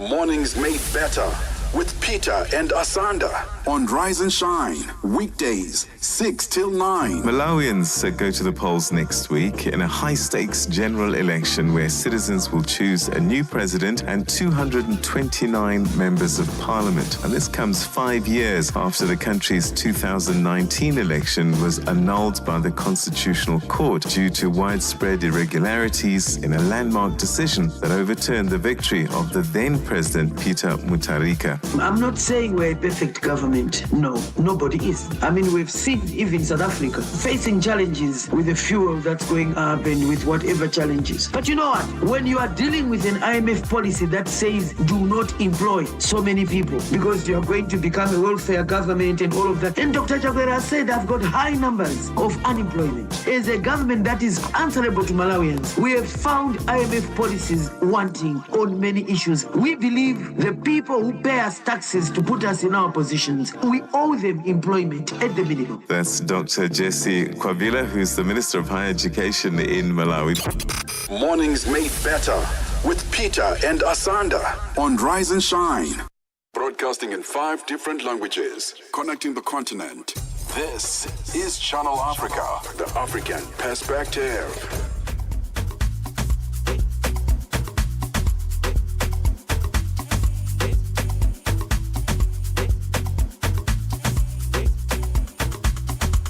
Whatever it takes.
The Upside, live and real.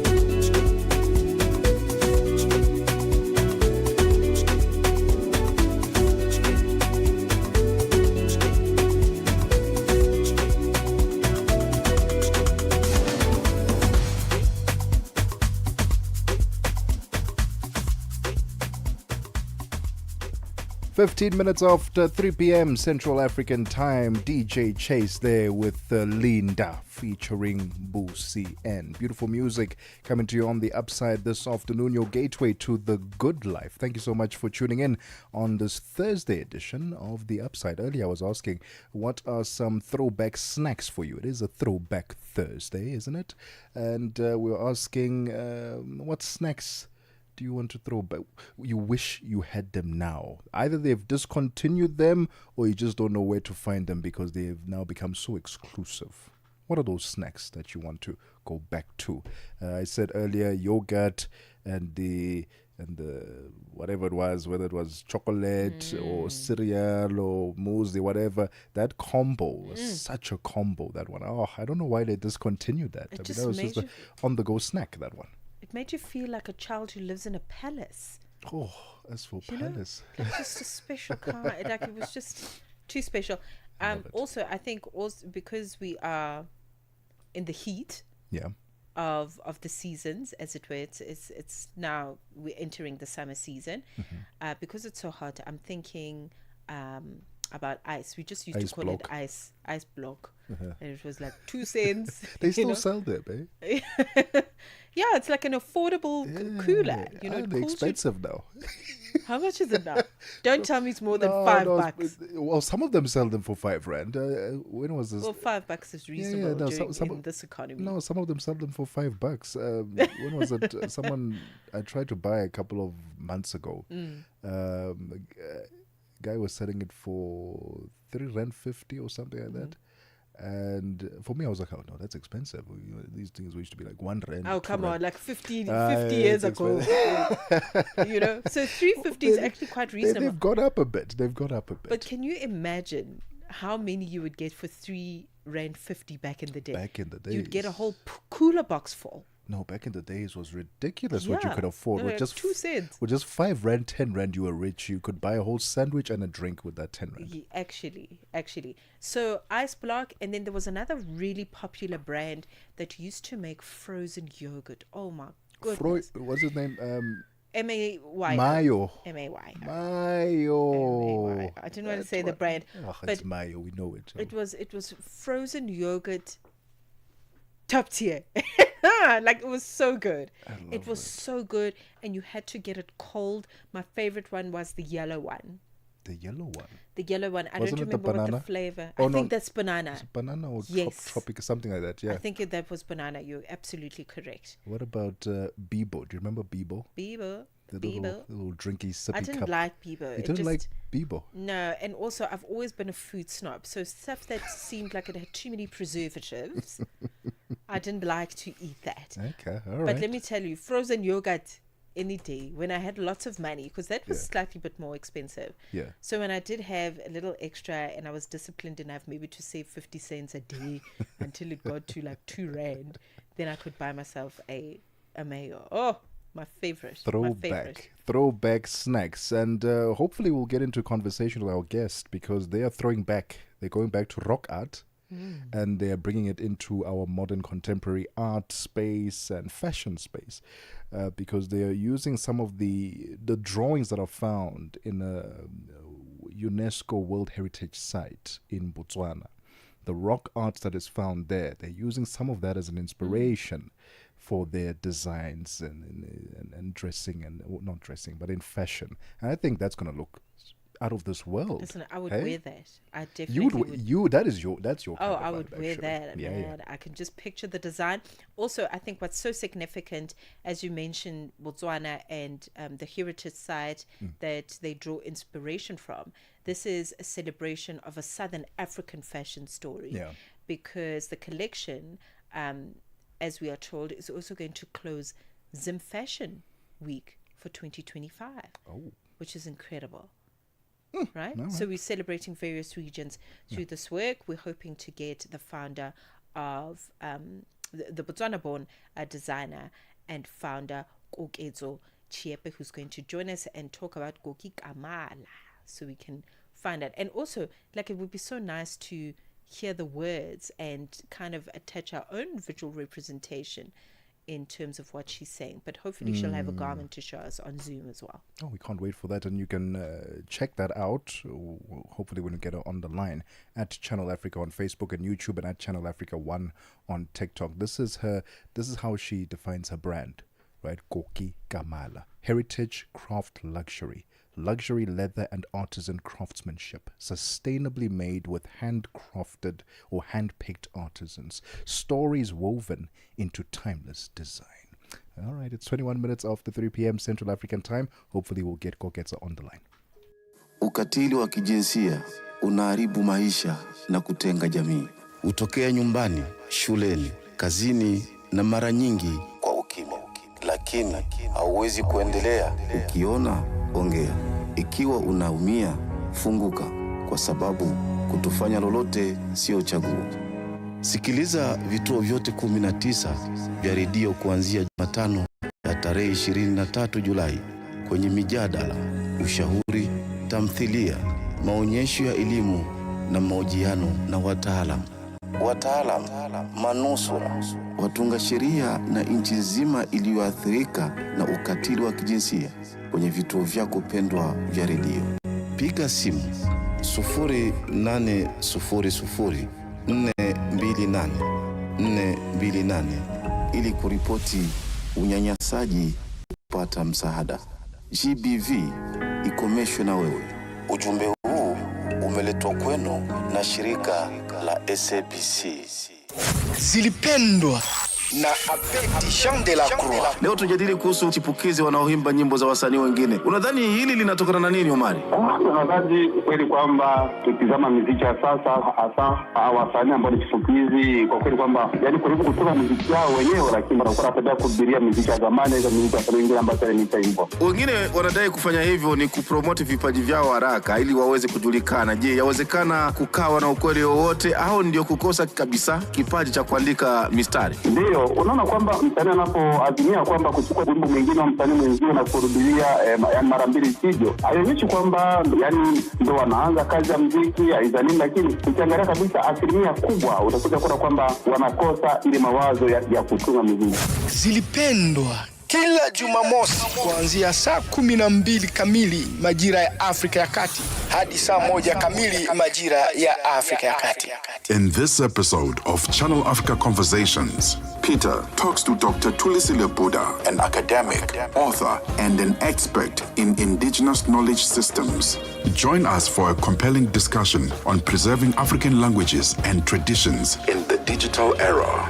Dr. Tulisile unpacks the role of educators, explorers, and how technologies like AI can support cultural preservation, and challenges us to rethink how we honor African heritage. You can find the episode on YouTube, SABC Plus, and on our website, channelafrica.co.za. This episode is a must-listen for educators, creators, and change makers across the continent. Channel Africa, the African perspective. If it's news and current affairs, leading opinions, and thought leaders that get your groove, this is your home, The Upside.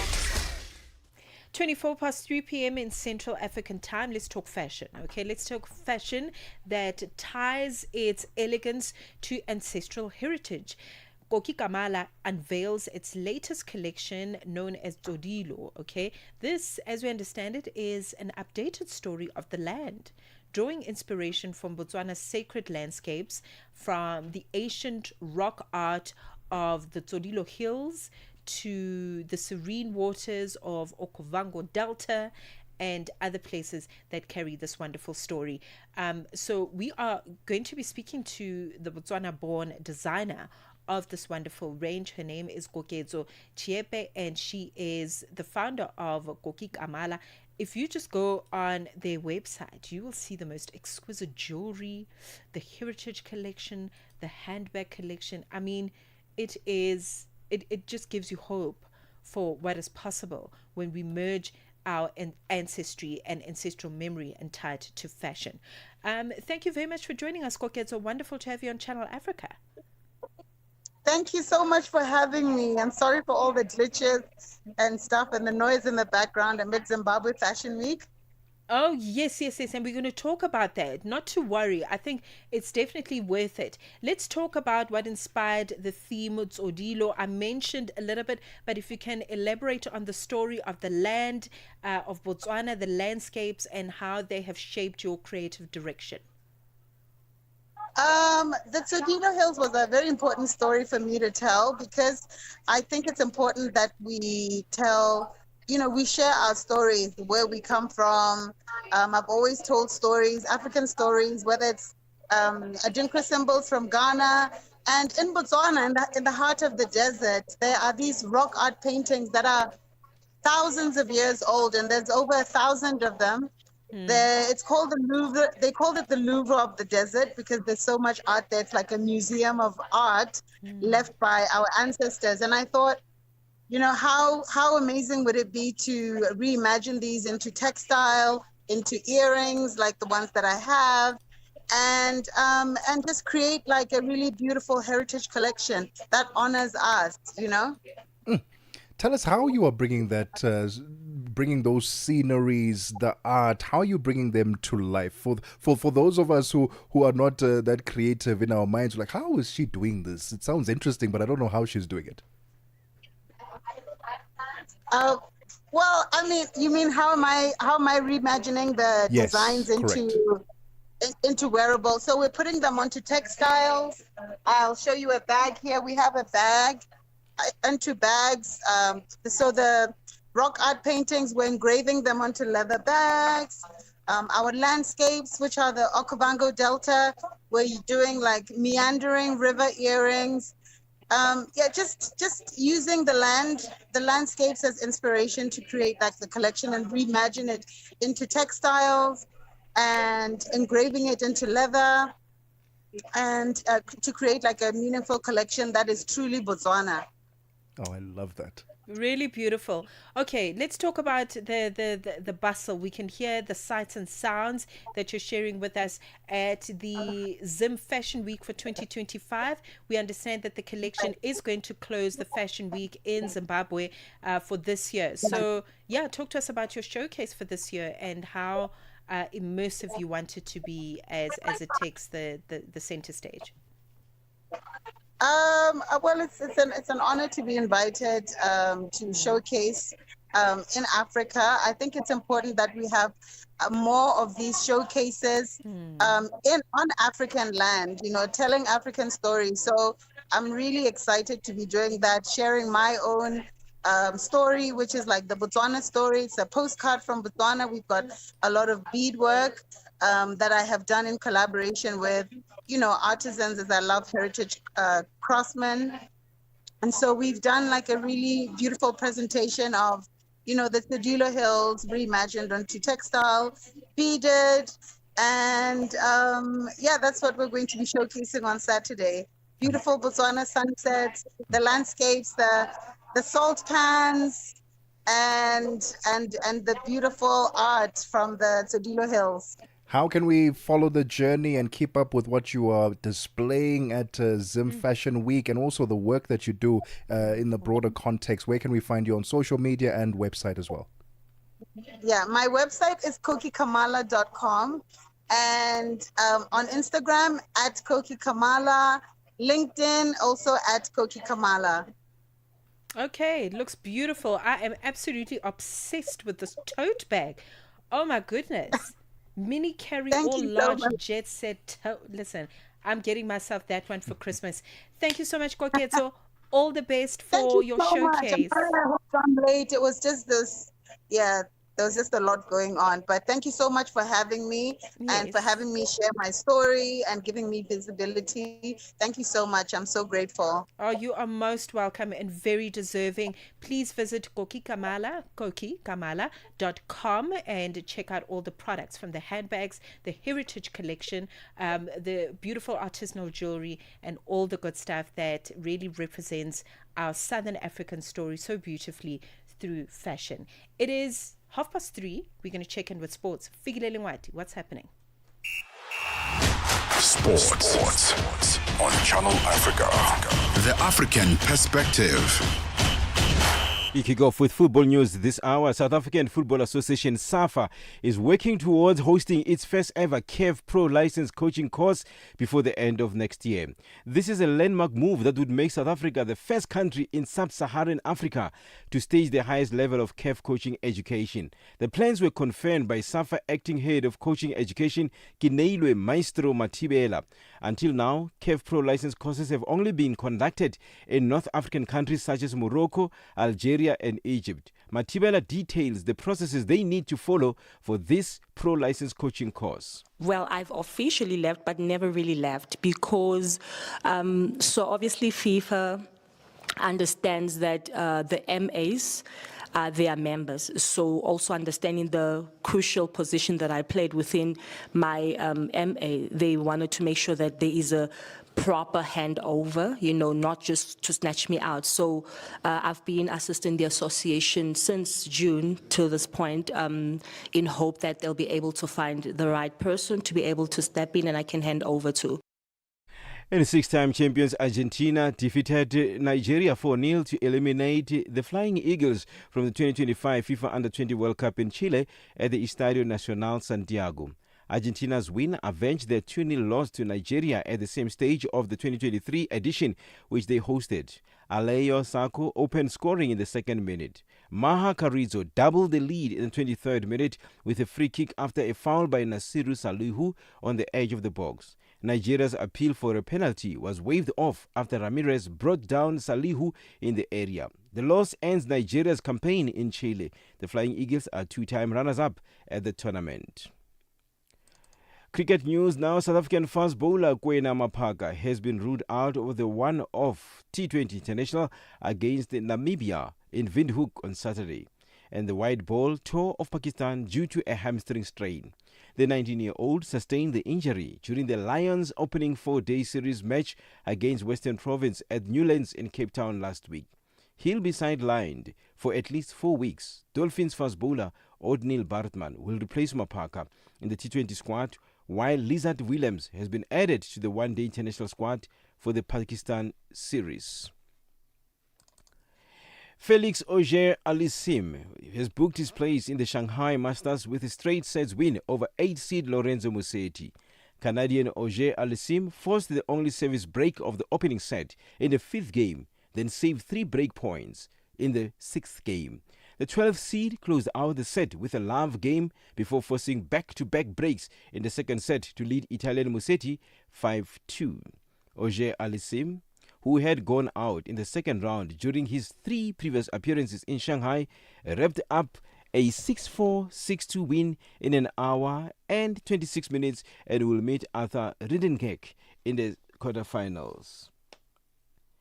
And South Africa's star of Africa, that is Farouk Khan, is to be competitive. Says that he is working in the world the way they have to unearth talent at an early age. Khan is doubling down on his mission to unearth the country's next generation of football stars with the launch of another youth tournament this week. The former Kaizer Chiefs and Mamelodi Sundowns coach has invited teams from across the country with players aged 8 to 15 assembling in Johannesburg for a scouting opportunity. For any sports stories you'd like to share with us, please send an email to newsroom@channelafrica.co.za or call us on +2711 714 4459. This is Channel Africa Sport with me, Fikile Lingwati. Sports on Channel Africa. The African Perspective. Got something to say? Are you passionate about issues that matter? Do you have a voice that deserves to be heard? Well, we've got the perfect platform for you. Call in or drop us a WhatsApp on +27 63 406 9126 and we will call you back so you could have your say and be part of the conversation. 30 years of age. I just turned 30 on the 15th of November. So yeah, that's who I am, you know.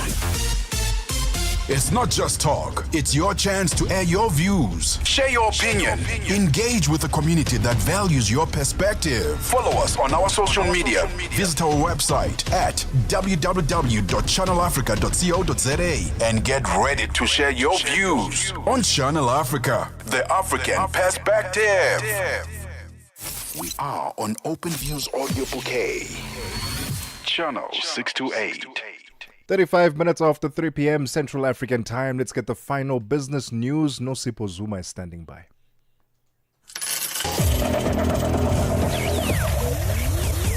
Business news on Channel Africa. The African perspective. Thank you, Tebogo. Good afternoon. In your business news this hour, South Africa's National Treasury has attracted over 100 global proposals for its $500 million foreign currency financing initiative as it seeks to diversify its funding sources. The initiative, announced in July, aims to explore innovative financing options to raise cash for Africa's most industrialized economy, which go beyond traditional Eurobonds. Nhlanhla Mahlangu has more. Speaking to Reuters, Director of Treasury Funding and Capital Markets Theri Msomi said the market response to their call for proposals has been positive, demonstrating clear appetite for the National Treasury to diversify its foreign currency funding sources. Msomi noted substantial interest from sell-side as well as buy-side institutions, boutique investment banks, and non-financial lenders eager to lend cash to South Africa's government.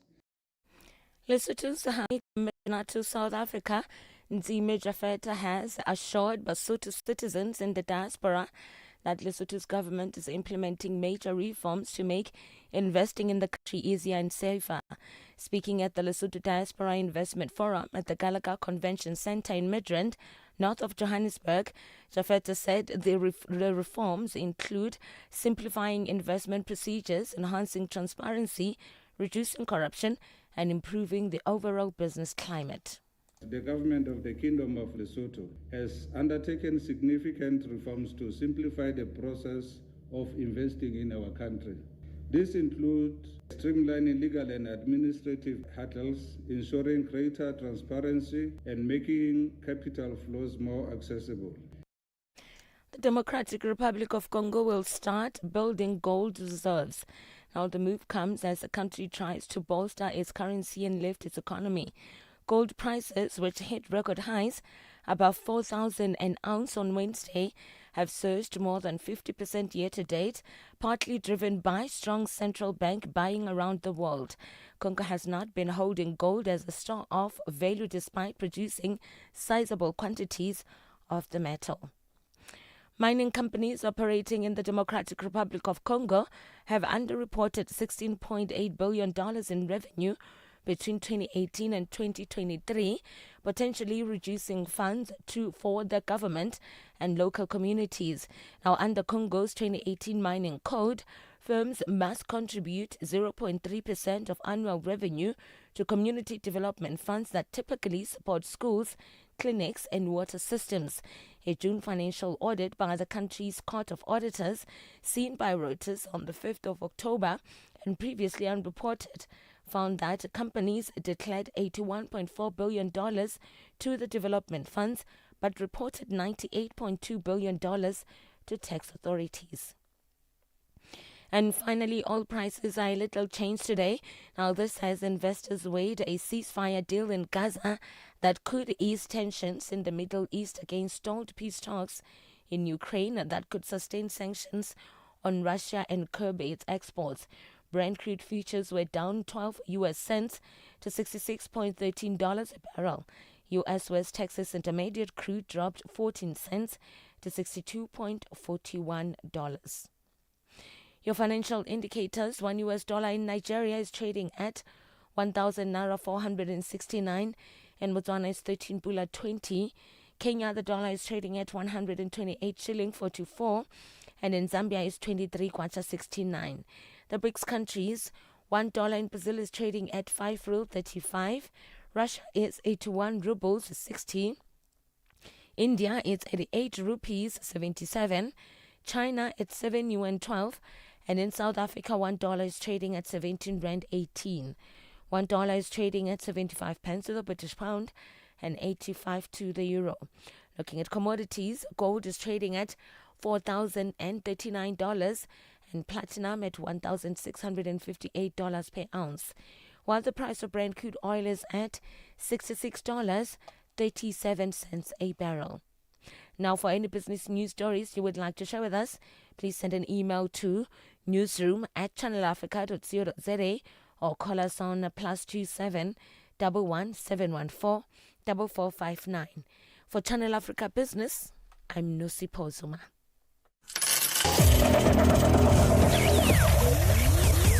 Business news on Channel Africa. The African perspective. África. Conhece o Ntivani? Claro que sou eu. Ntivani é o amante da música de corpo e alma. Eu amo música africana. Ele aprecia todos os tipos de melodias e passa os seus dias a ouvir a Channel Africa. Adivinha só, a Channel Africa quer ajudar o Ntivani e os amantes da música em todo o lado a descobrir ainda mais música incrível. Por isso, a Channel Africa está a convocar artistas africanos a submeterem as suas músicas. Músicos, lembrem-se de nos dar todas as informações relevantes no music@channelafrica.co.za. As submissões são a vossa oportunidade de ser ouvidos, mas não garantem inclusão na lista. Todas as submissões serão cuidadosamente analisadas para verificar se cumprem os requisitos da nossa estação. Canal África, a perspectiva africana. The Upside. On the Upside, your voice matters.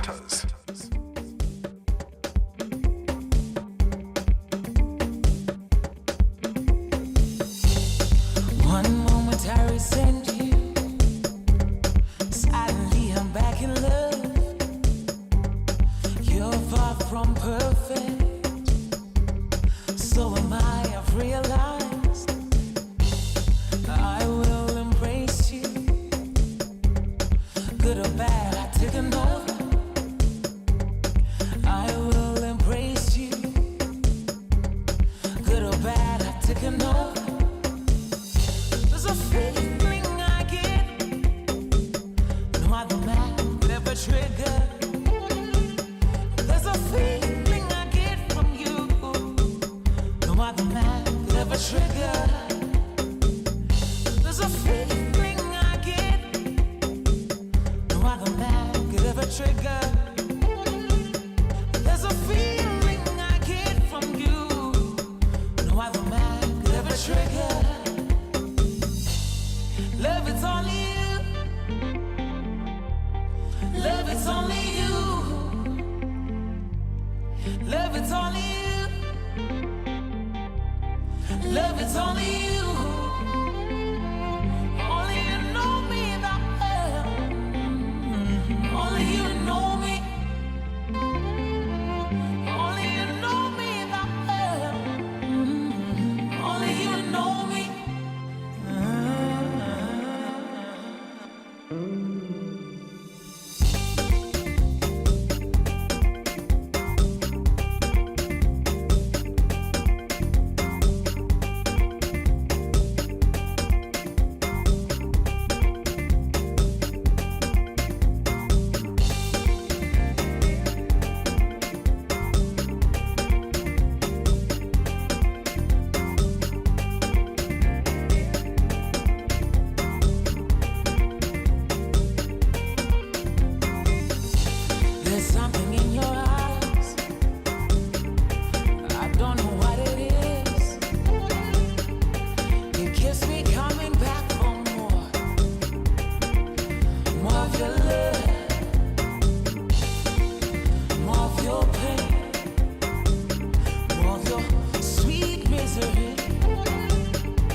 feeling I get, no other man could ever trigger.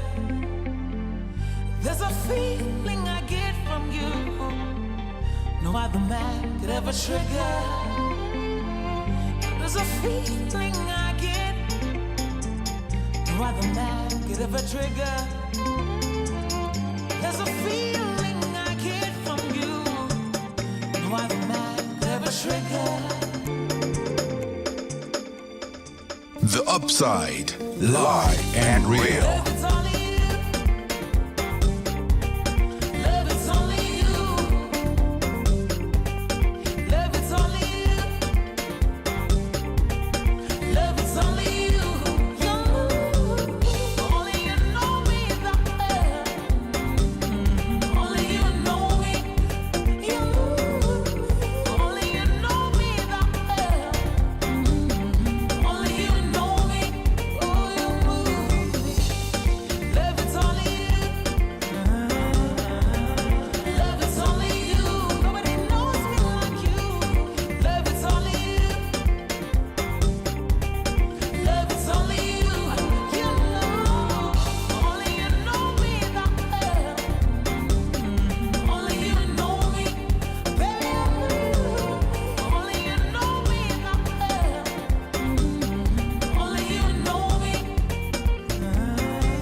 The Upside. Okay, it's almost at 10 to 4 p.m. We're going to get into our What Caught Your Eye for this afternoon. And Tebogo Lekhuleni is going to go first because his eyes, I know I've got like 12 eyes, but he generally has a lot of eyes. So are you going to tell us what your caught your eye is today? As for a lot of eyes, wow. Here's what caught my eye. At the age of 92, Mmatsheko Mosito. Yes, Ndate. What happened? What do you think you'd be doing during that time? 92. 92. Oh my goodness! If I get to see that age, I will be cooking a lot. I will be doing a lot of cooking. Yeah. I'll be in my farm kitchen. Yeah. I will be cooking, and there will always be an abundance of food in my house, and there will be relatives all the time. Yes. Children, grandchildren, great-grandchildren, nieces, nephews, and their babies and their dogs and their cats. At my house eating. That's all I'll be doing, is serving people. Doing grandparent thingies, right? Doing grandparent things and cooking ting, which is a fermented porridge. Yes.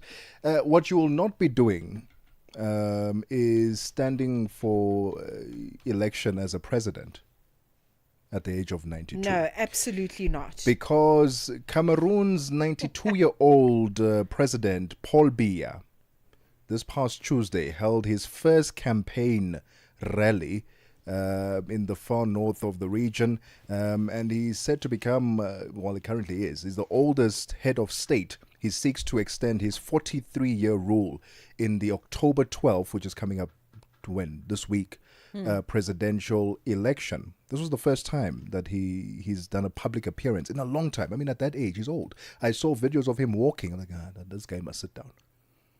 Quickly. Now he's still running a country at 92. No, he's not running anything. He's running it into the ground is what he's doing. So here's him addressing supporters in the city or the town of Marua. He promised to step up security in the region plagued by terrorist attacks, curb youth unemployment, and improve road infrastructure and social amenities if he is elected for an 8th term. He says, I am aware of the problems that concern you. I know the unfulfilled expectations that make you doubt the future. And based on my own experience, I can assure you that these problems are not insurmountable. He's been at the helm for 8 terms.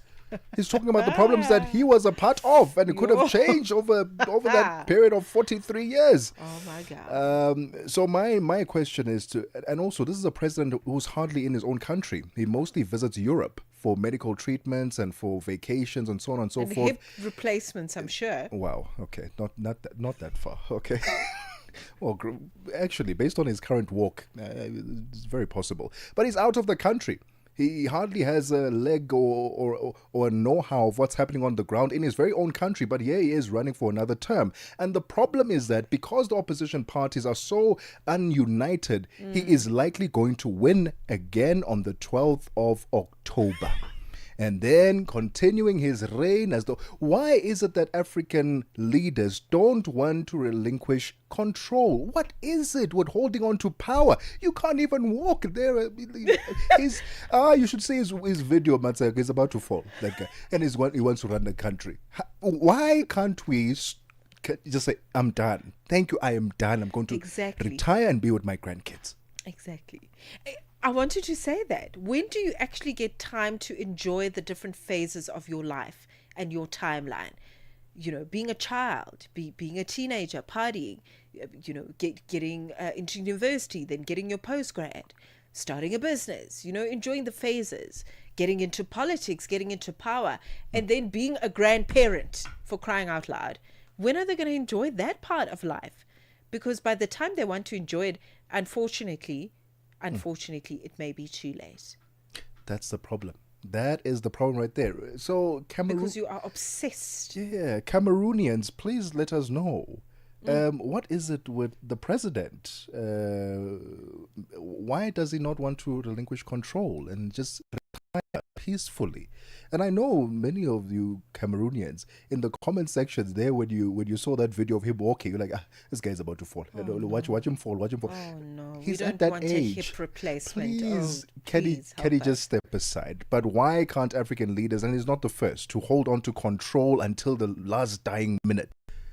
What is it about this control that you can't just go and relax, retire, and just breathe, be with your kids? Anyway, that's what caught my eye. What caught your eye? Well, I'm actually going to just hold on to that story because I want to acknowledge the only female candidate who's going to be challenging Paul Biya's 43-year rule. Her name is, and I'm rooting for her just by the way, her name is Patricia Tomanyo Njoyo. Okay. She is a lone feminine candidate for the upcoming election. Out of the 9, if I'm not mistaken. Quite a few of them. Yes, yeah, I think there's about 9. You're correct. And this is obviously going to be quite an intense presidential race if you look at the fact that there are other contenders. But I'm rooting for her. You know, for the first time, I actually don't even want to know about how she upholds the supremacy of the Constitution there, or how she views the world. The fact that she is perhaps a female and going to make a change and has deep, amazing feminine ideas that are rooted in research and her work in politics, I'm rooting for her. I'm rooting for Patricia. If I was Cameroonian, I would vote for her. Well, we can only hope and see how it all plays out on the 12th of October. That's the Cameroonian election.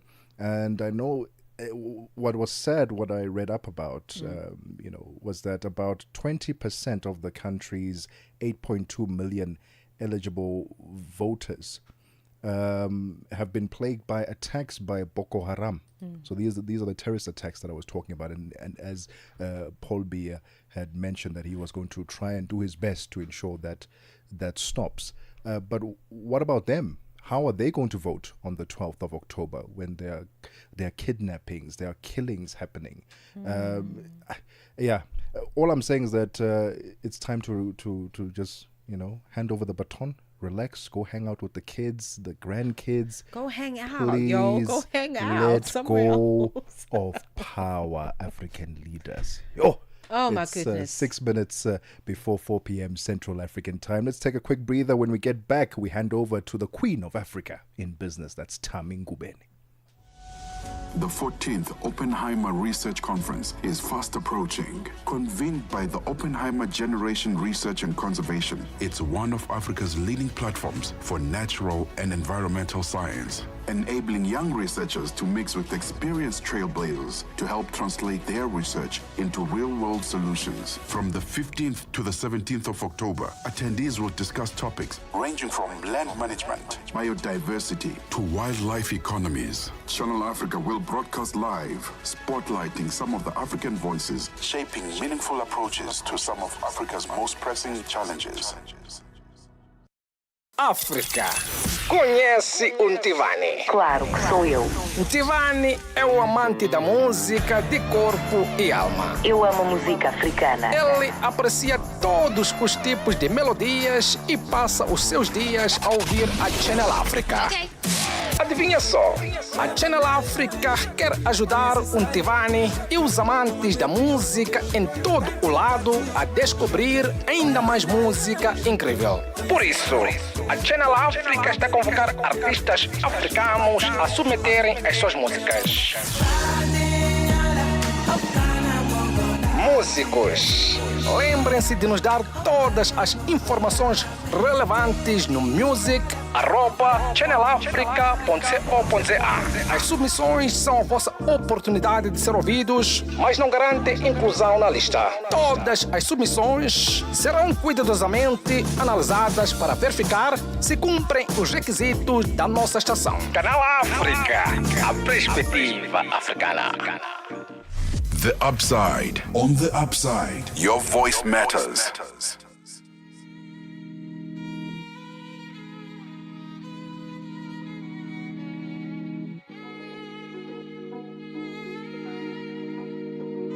London.